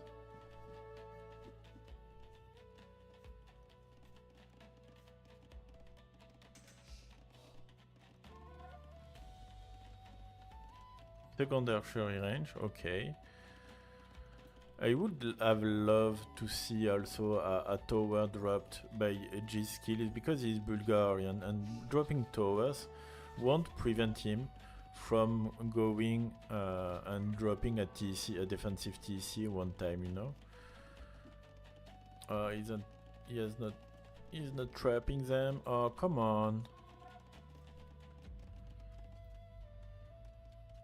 And Helical stole a ship from J-Skill, I think.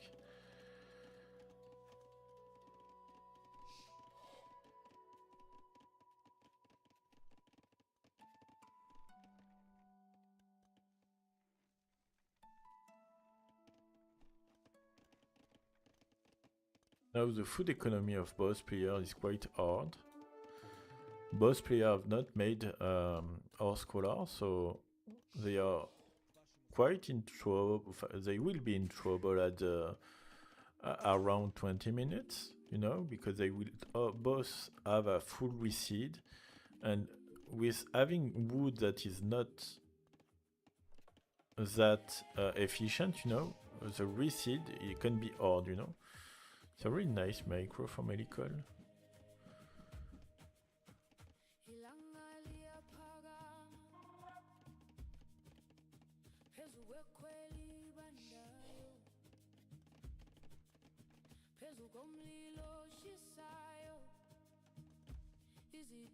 All schools are made, so the reseed will be a bit later.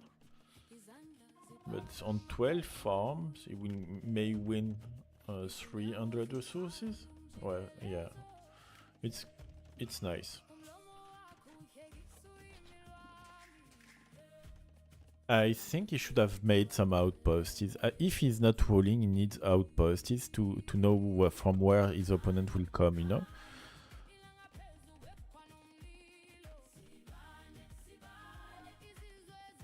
There will be a hole here, and one here.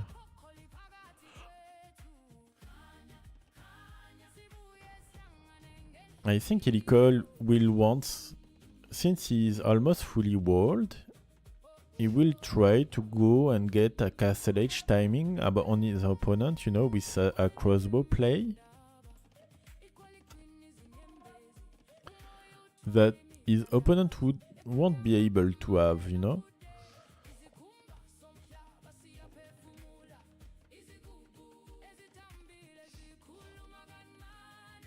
And since he is fully walled, well, game is easier for him, you know.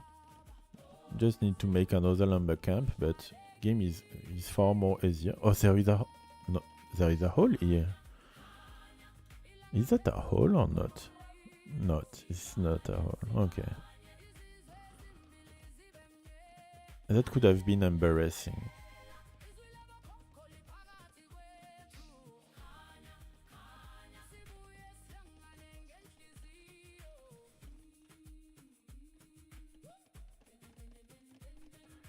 And obviously Helical will have a faster castle age timing than his opponent.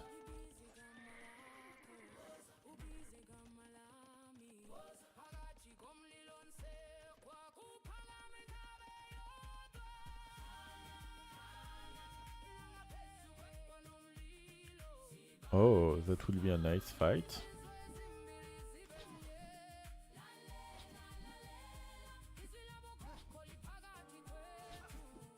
I don't know why this really... Oh, come on, he didn't finish the wall. Come on. And yeah, Helical should back. He just click Castle Age. He knows that his opponent doesn't have click because he doesn't have any score drop, you know?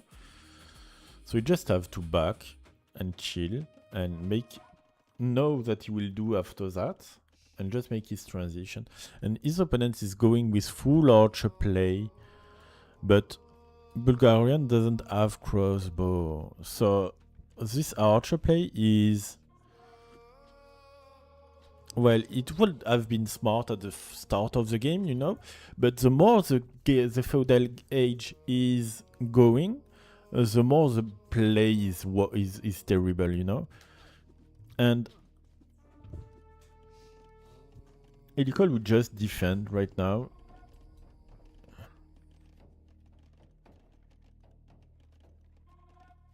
Or maybe there will be a hole here. Okay, no, he's walling well. Here there is no hole. So that means Helical will be able to do is able to make his stable transition. Will he goes on knight? I think Helical is not a funny player. He won't go with elephant, but he should go elephant first and then add knight or light cav in compared to what his opponent will answer to that. But I think Helical is not a funny player. Salut boosted. So he will go knights, yeah.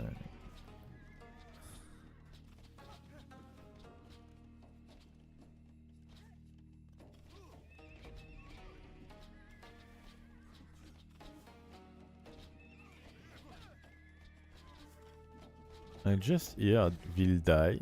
Yeah, I just hear that.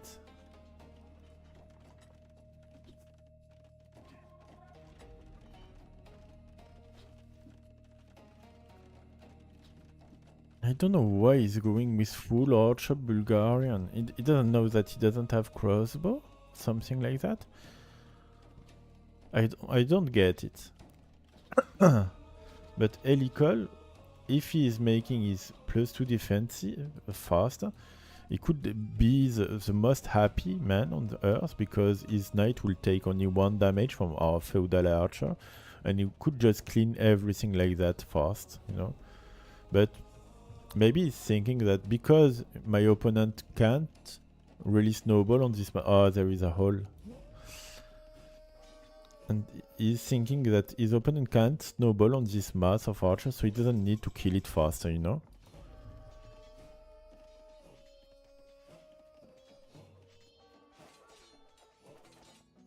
University. He doesn't know he doesn't have crossbow. I'm sure he doesn't know that he doesn't have crossbow.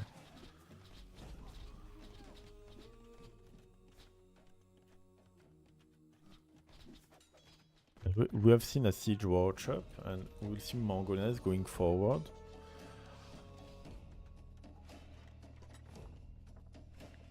I don't know, Boosted, but I think he doesn't know that he doesn't have crossbow upgrade.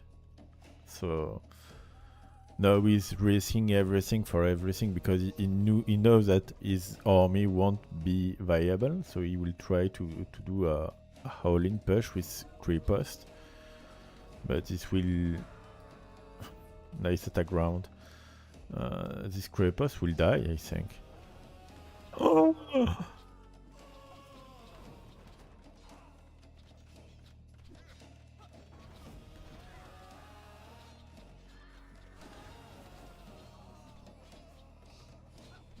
Well, it's GG.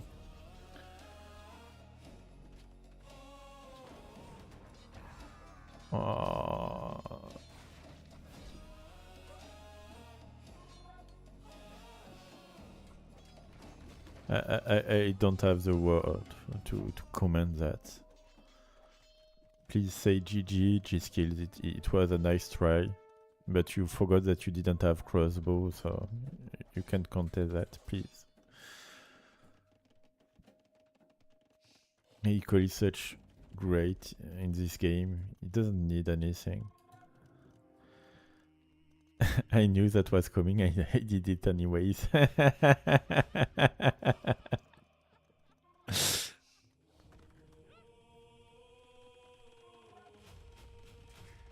And he keeps trying. Okay. I don't know where it can work, but he doesn't know that Helical is on 2 TC.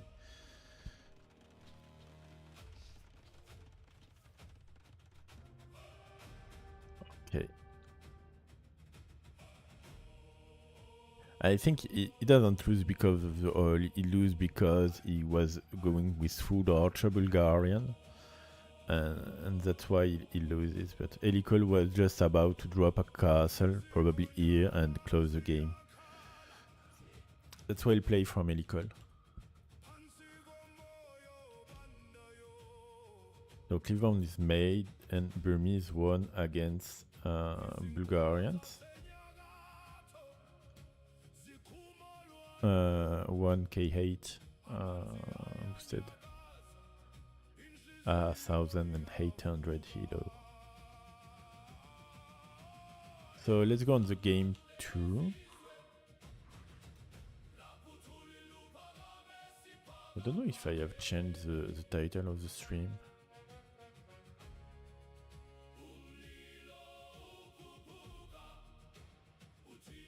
Well, you saw 2K player made lots of mistakes against me last time, and you said the same thing. And we will go on Helical's map, Quebrada de Cafayate.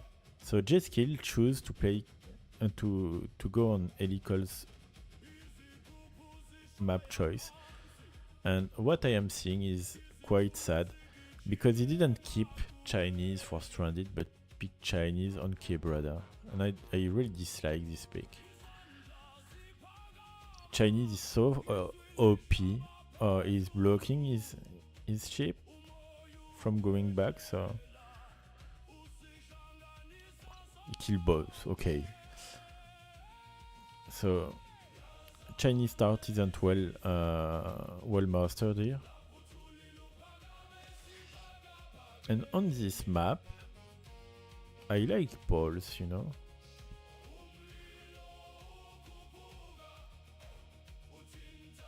Helical should have wanted to go with his houses closer to this TC to drop a follower, but well. And he's bringing back his forwardies because he can't follow them because it's too forward after that. So he's bringing back his Ds. And on this map you have 3 boars, 3 javelinas, I think. You have 2 you have 4 ostrich and 8 ships, I think, if I remember. 8 or 10 ships, I don't remember well.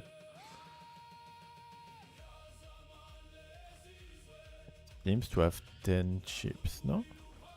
No, 8 ships.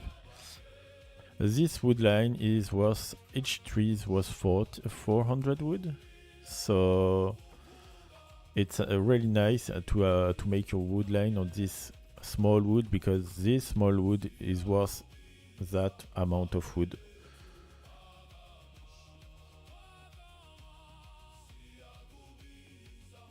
So it's a really open map, but also a defensive one. So I think player doesn't make the meta, obviously, on this map, doesn't play the meta. I think with the new meta play, fast castling with some Koreans or Chinese can be good.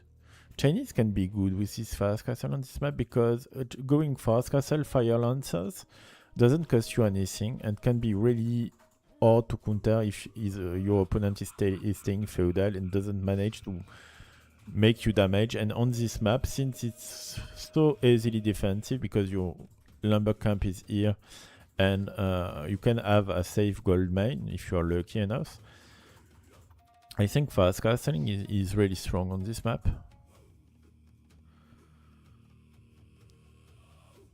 Stronger than a feudal play, you know. So J-Skill with Chinese have already 36 seconds of idle TC, so the start Chinese isn't mastered at all, and is less efficient than it should be, you know, because with Helical will only have one Vil and half, will only be one Vil and half behind, and you want to keep your idle TC lower than 25 seconds with Chinese, you know, to have a 2 Vil lead.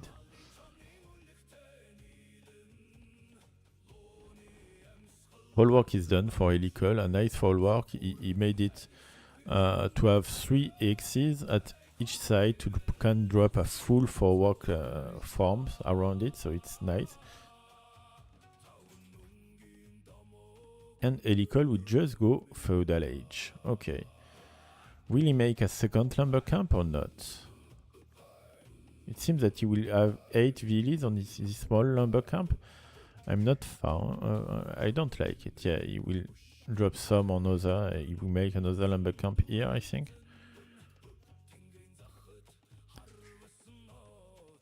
Oh, that was a ostrich kill. And we see a barrack. But only 4 wood and still no feudal click. And he's so bad at handling his food resources under his TC. I will go with Ad Rush, a mana time opening maybe? I don't like it at all, you know? I really prefer Helical position right now. And since the Chinese player doesn't have collected more than 250 resources more than his opponent, that means Helical is still ahead on resources and on aggression capabilities, you know? Oh, he gridded Loom. Helical gridded Loom. That's smart against Chinese, because Chinese won't have a huge impact before Feudal Age. It's hard to rush with Chinese, you know, so it was well played from Helical.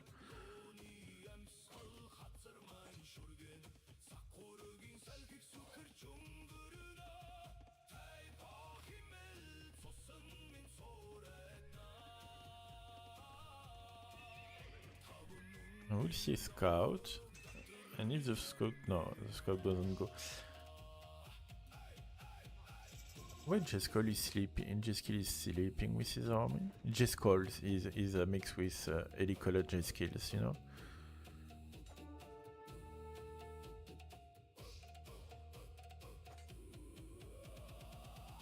Oh, he lamed. Managed to lame too? Helical didn't scoot at them, or he lamed them? No, Helical didn't scoot at them, I think.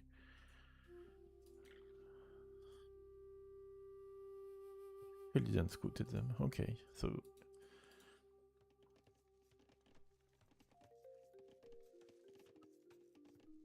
I don't really like what J-Skill is doing on this map right now.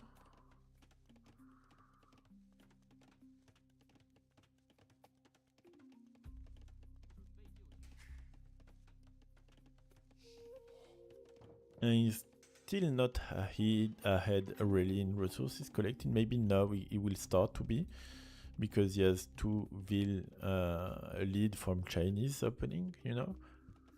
But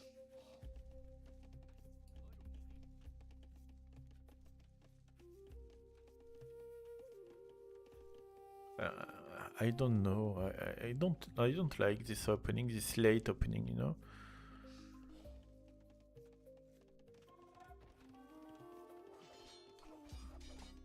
And everything to just hit this barrack, I'm not sure that was a nice play, you know. Helical is forced to go with archery range since he saw that there is 2 spears in the mana towns, so he can't contest it with his scouts. So he has to go with from some archers, you know.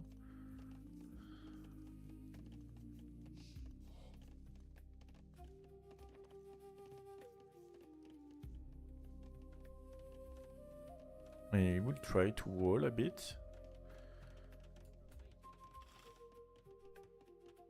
That was a bit risky.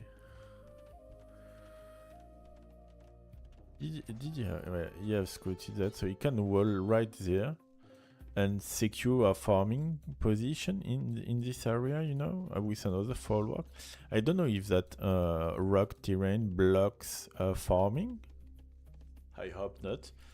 His lumber camp was bad also from Helical because he just made this follow-up here to have more farm space and just drop a bad lumber camp that prevented that farm from coming, you know.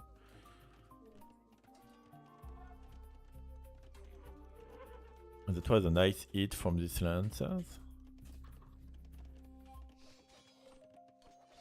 And J-Skill is playing terribly passive. And I think Helical will try to clean the spears with his skirms. And once the spear will be cleaned, he will try to engage with his scout. Since his opponent doesn't have sent his backup forward, you know. Oh, the spears, oh, the spears, oh, the spears. Come on.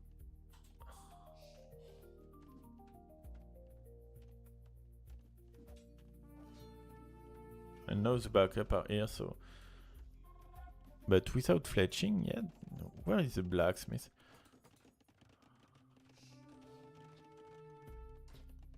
The farming come... Oh, he doesn't have farms. Well, you have enough food, but he doesn't have taken so much wood. And so I don't know why he's dropping everything on gold right now. Maybe he won't... He will go with a market instead of he will go with a market and try to click up, and then he will go fire lancers. That's the call.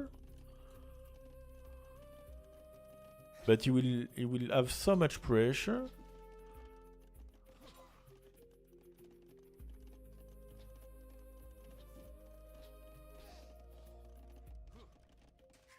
I think that's the call. He forgot to click to make his market, you know.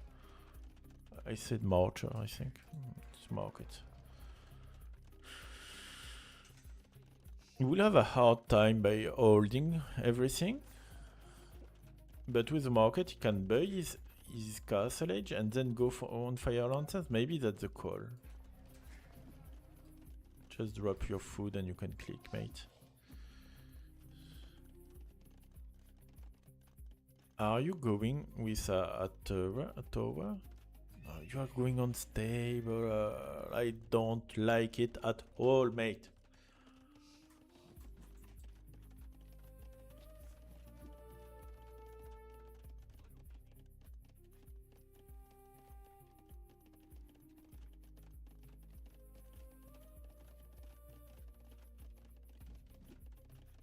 And Helical isn't that late, you know.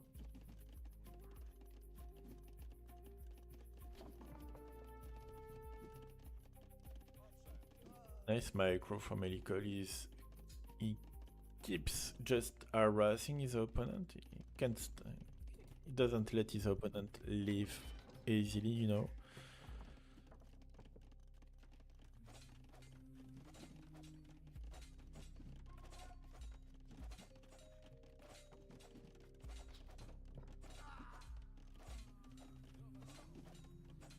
Well, micro again from Helical.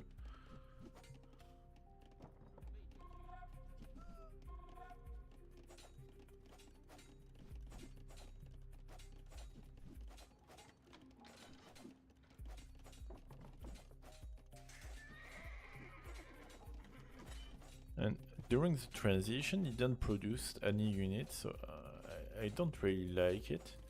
And the wall isn't made, so he will have some trouble here to counter that.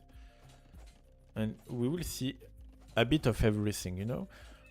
Knights, we'll see fire lancers, we will see crossbowmen, and those villies are dead, I think. Deleted the lumber camp, okay. But yes, we have a bit of everything, and a bit of everything is bad, you know, because you don't want to do a bit of something, a bit of scam, a bit of infantry, a bit of cavalry, because you can't upgrade everything. So you will have underrated army right now. Even if you have much units than your opponent, you don't have. It doesn't have any blacksmith upgrade. It doesn't. Why? Why are you going forward with archer, with crossbow, without even fletching?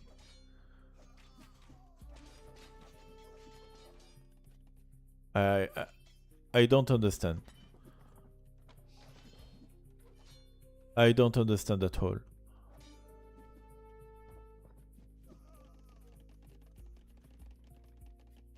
I think you are trying to do too much things, mate.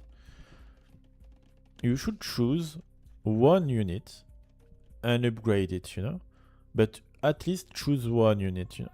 And you are doing so much things at the same time, and you can pay for it because you don't have collected enough resources to pay for it, you know?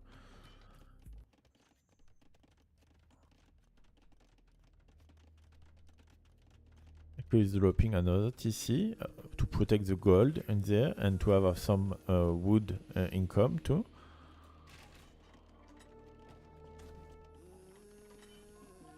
And since you have no upgrade at all, well, your lancers can be killed by skirms. Even your knights can be killed by skirms, you know, if there is enough skirms. Because skirms hit you in 3 damage instead of 1, because you have upgraded and it's nothing but now you have fletching at Botkin arrow at least, but well, this army will just get killed by Helical's army, and you won't be, I'm sure you doesn't know, you can't take that fight. I don't know why you are taking it, but you can't take it. And I think Helical didn't have click on your army. If you have done so, he would just have engaged you and kill you on the fight, you know.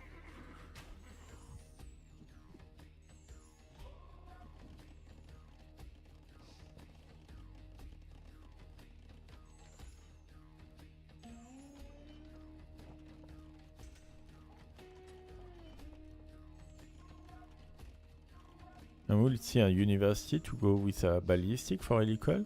Maybe a siege workshop forward.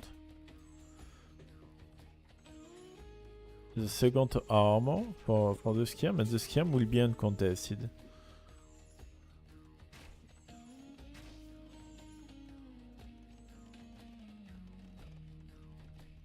Helical didn't take any relics from now. Should have taken the send one monks to take the relic at the corner, because at the corners you always have 6 tile of gold and 1 relic at each corner, you know. Siege workshop forward, that's a nice siege workshop. And Helical didn't take any stone either, but with Paul you want always to take a bit of stone.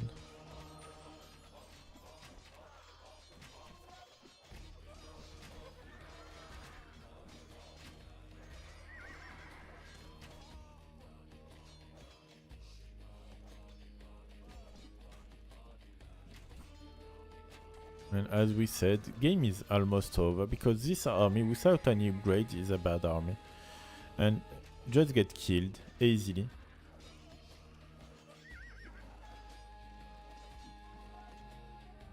And GG. Well played from Helical again. But I think that J-Skills gave this game and gave one of his best stranded save on the map. To lose this one, it's really hard for him, I think.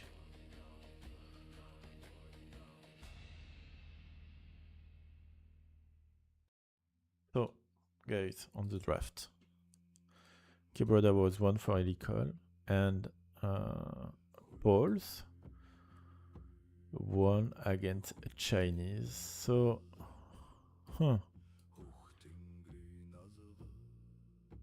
what will J-Skills take? Seems that J-Skill took Stranded. So we'll go on the 3rd map of this set, on Stranded. And on Stranded I was hoping to see Lithuanians against Chinese, and we are seeing Malay against Malians.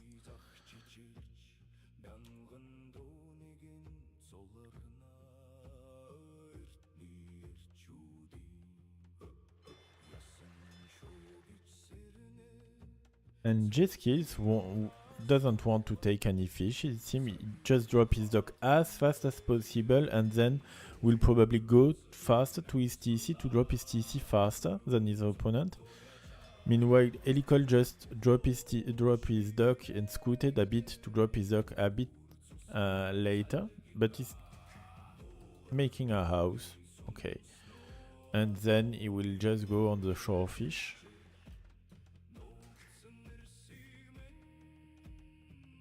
So J-Skill's TC will pop a bit faster, but then he will need to care because he will be AFK. So he will need 2 vil to go to make this house, or he will have some idling seconds.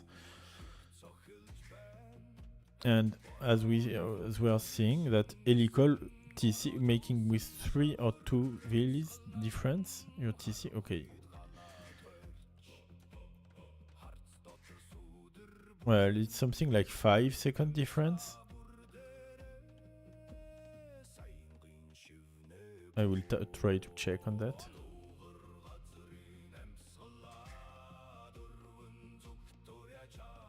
No, 8-second difference. Okay. So I'm not sure that's game breaker. Especially if you are not managing to do well your build order. Salut, brebis forte, comment tu vas?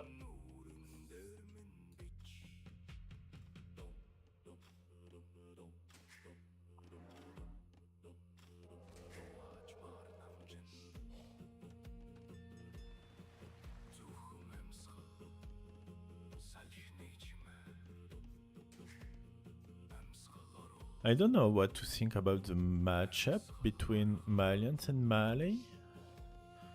I think Malay would have an advantage on standard map, you know? But on nomadic map, if Helical just takes this stone mine and buy 100 of stone, he can drop a castle and goes betas, and betas can be hard to counter. We have a fast loom for G-Skills, I don't know why, because maybe he was housed.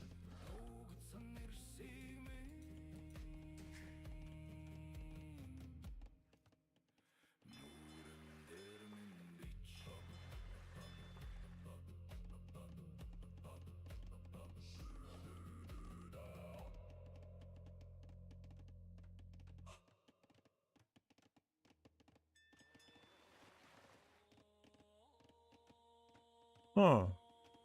I don't really know.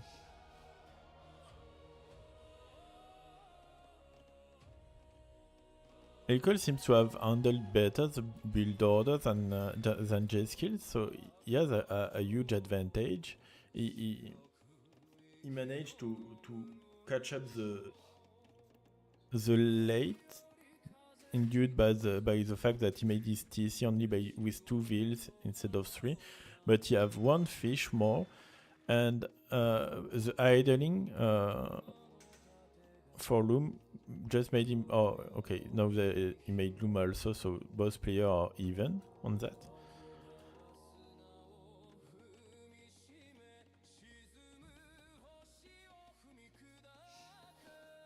And I don't know why players go always for the Rhino.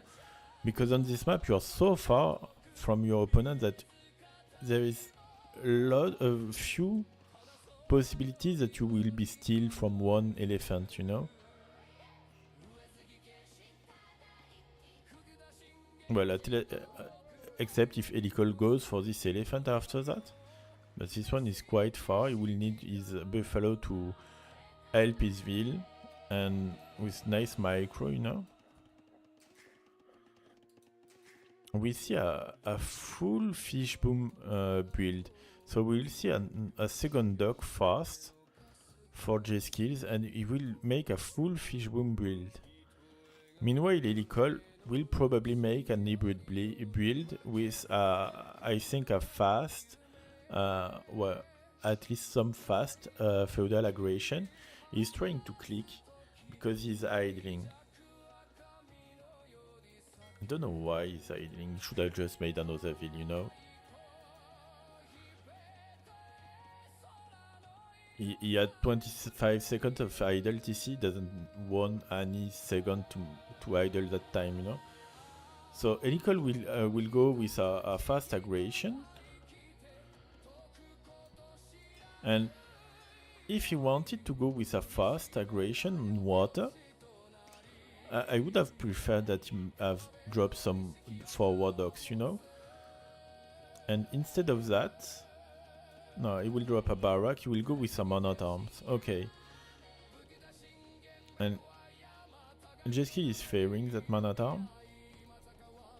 He took the buffalo. And he will start to wall.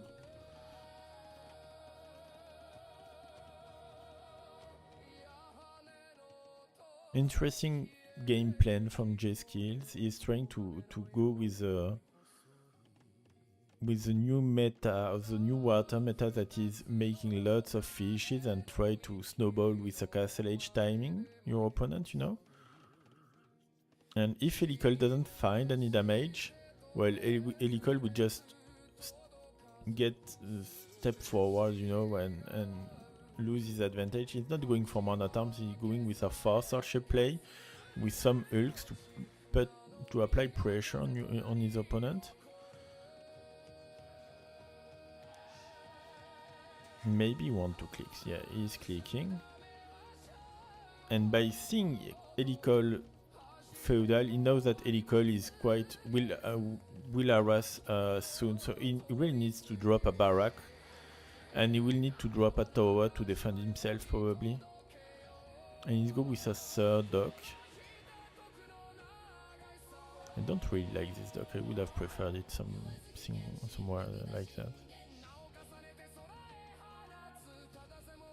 Fishing lines make for Helical, it's a nice upgrade. And he made 1 spear, I don't know why he made 1 spear, that's an Arabia play, not a stranded play, you don't need your spears on stranded. Wood upgrade is done, okay. You are going with a barrack, it's obviously nice, and you are trying to, you will defend with Hulk. And if he just manages to defend his fish economy, well, he will have a huge lead. Come on, J-Skills, you need to check, you need to see that. Oh, come on, J-Skills. J-Skills, come on, please.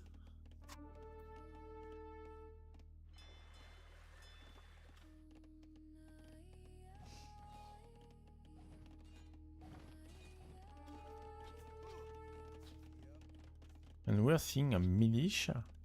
Why a militia? Well, militia and melee, you have the defensive upgrade for free. So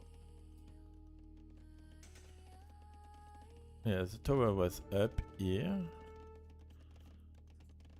And he will go with an archer range. He should have walled here to prevent Helical from going here, you know, and try to be annoying.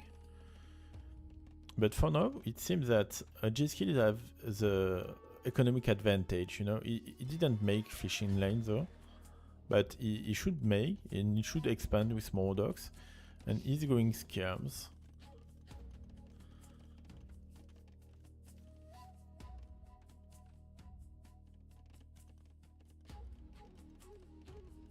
Oh, nice castle age timing from Helical. Helical added 3 fishes more, and he's going to have a huge castle age uptime, but his opponent is melee, and by the time Helical will be at the castle age, his opponent can also be at the castle age. If he's making a blacksmith right now, he can match Helical uptime, you know, and he's rushing his blacksmith, he knows it.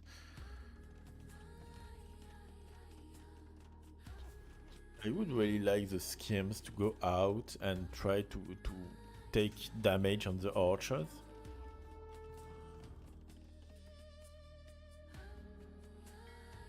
Both players are trying to fight on water. J skill advantage. He needs to take this 1 HP Hulk.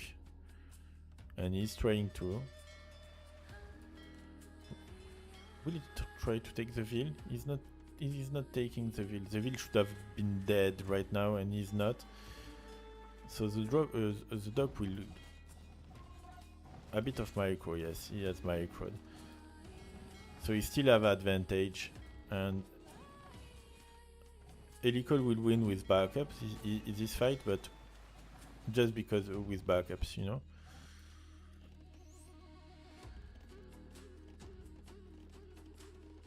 I dislike this tower. Really dislike this tower.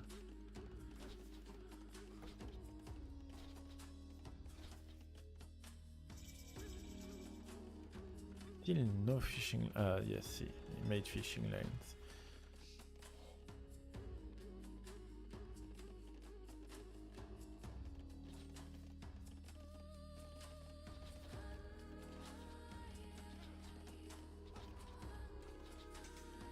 We have seen crossbow from both sides.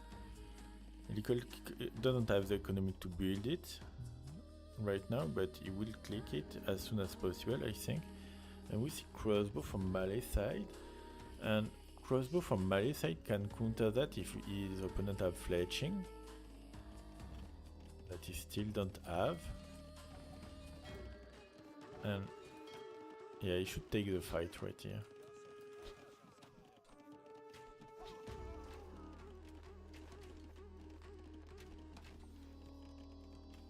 We are selling Hulk attack upgrade. That's useless again in a Hulk war, because Hulk have 4 damage, 5 armors.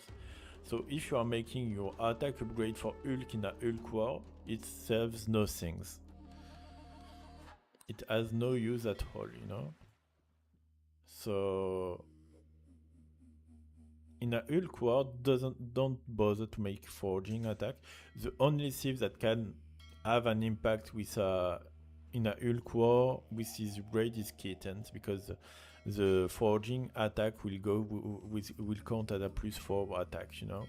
The not for in the iron something like that. Iron, I don't know the upgrade name. And he's losing. He will try to dive just and go to for fish economy, you know.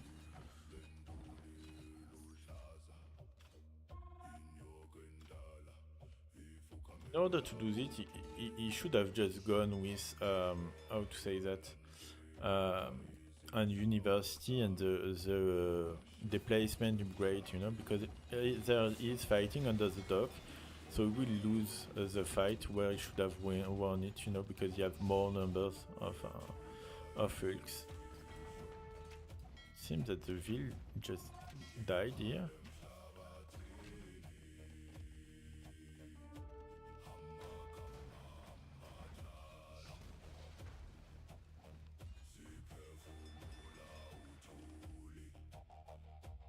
Helical is winning the water game, but on the land part,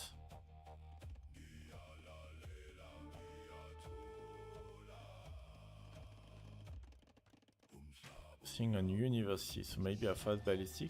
He dropped at the second TC where his opponent didn't have,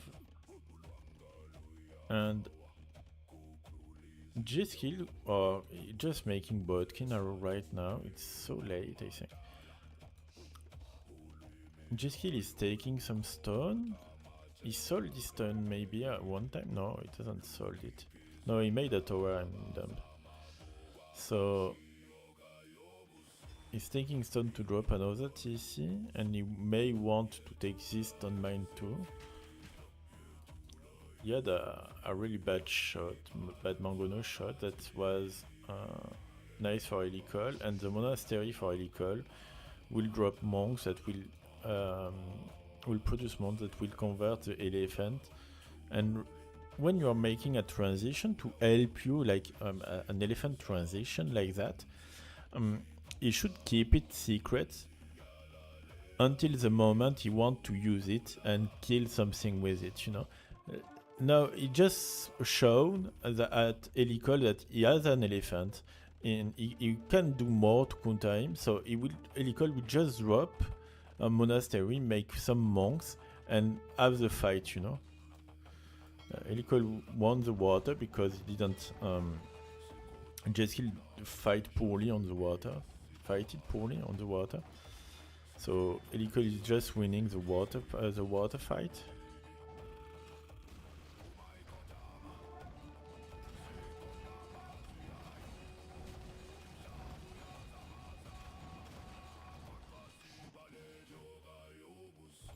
And now that there are the conversion from the monk. Oh, nice shot again from Helical. Oh, just kills, please. No.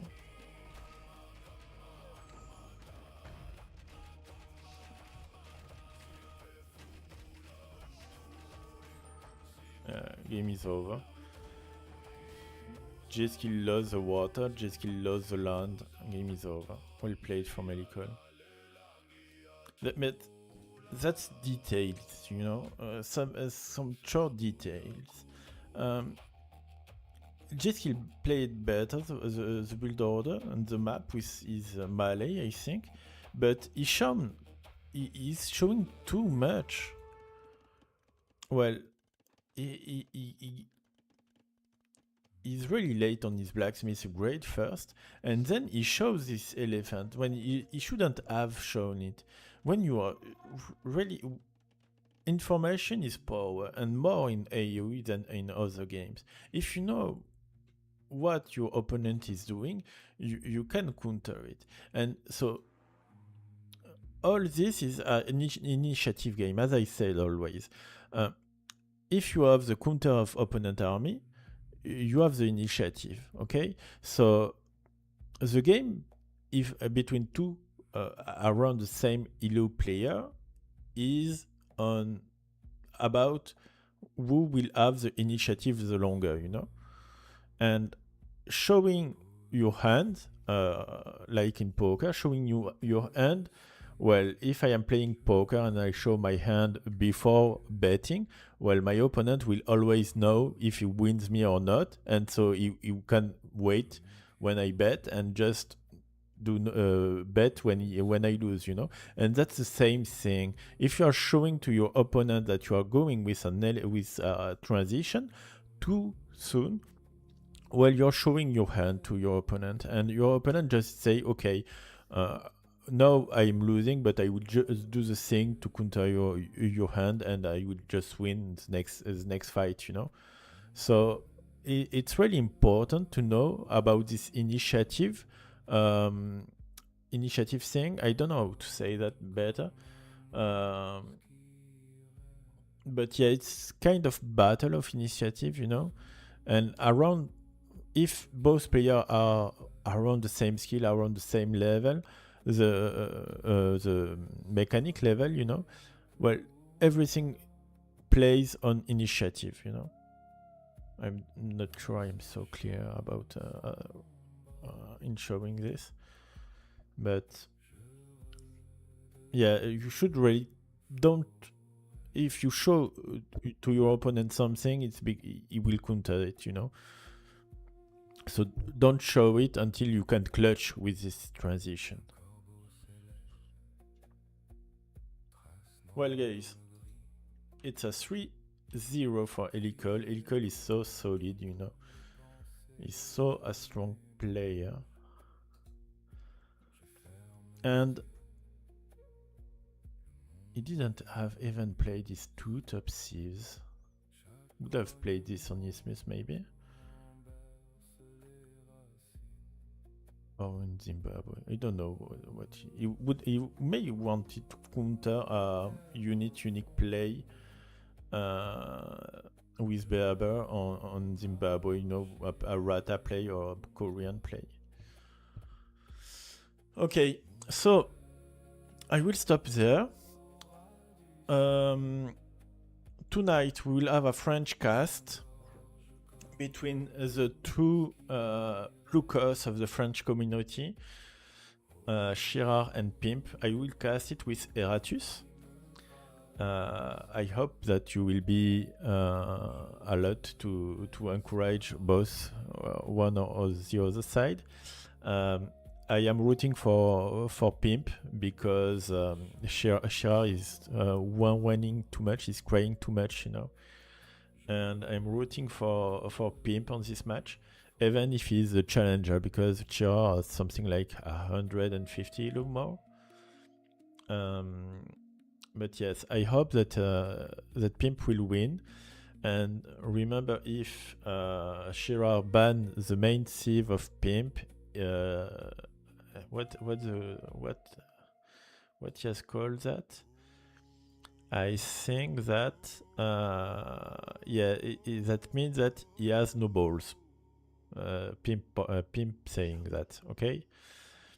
So it will be a nice match, a fun match between two players of the same team, and with some a lot of trash talk. And I think Eratus will be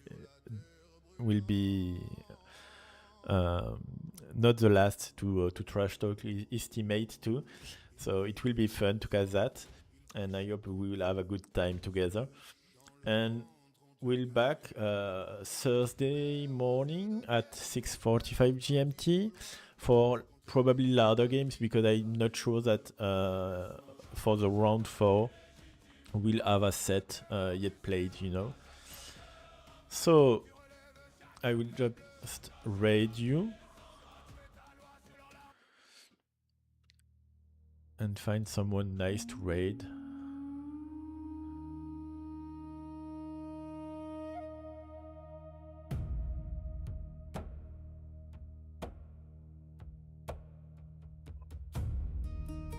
We have a friend Jeremy's who is streaming, so let's go and give him strength, you know.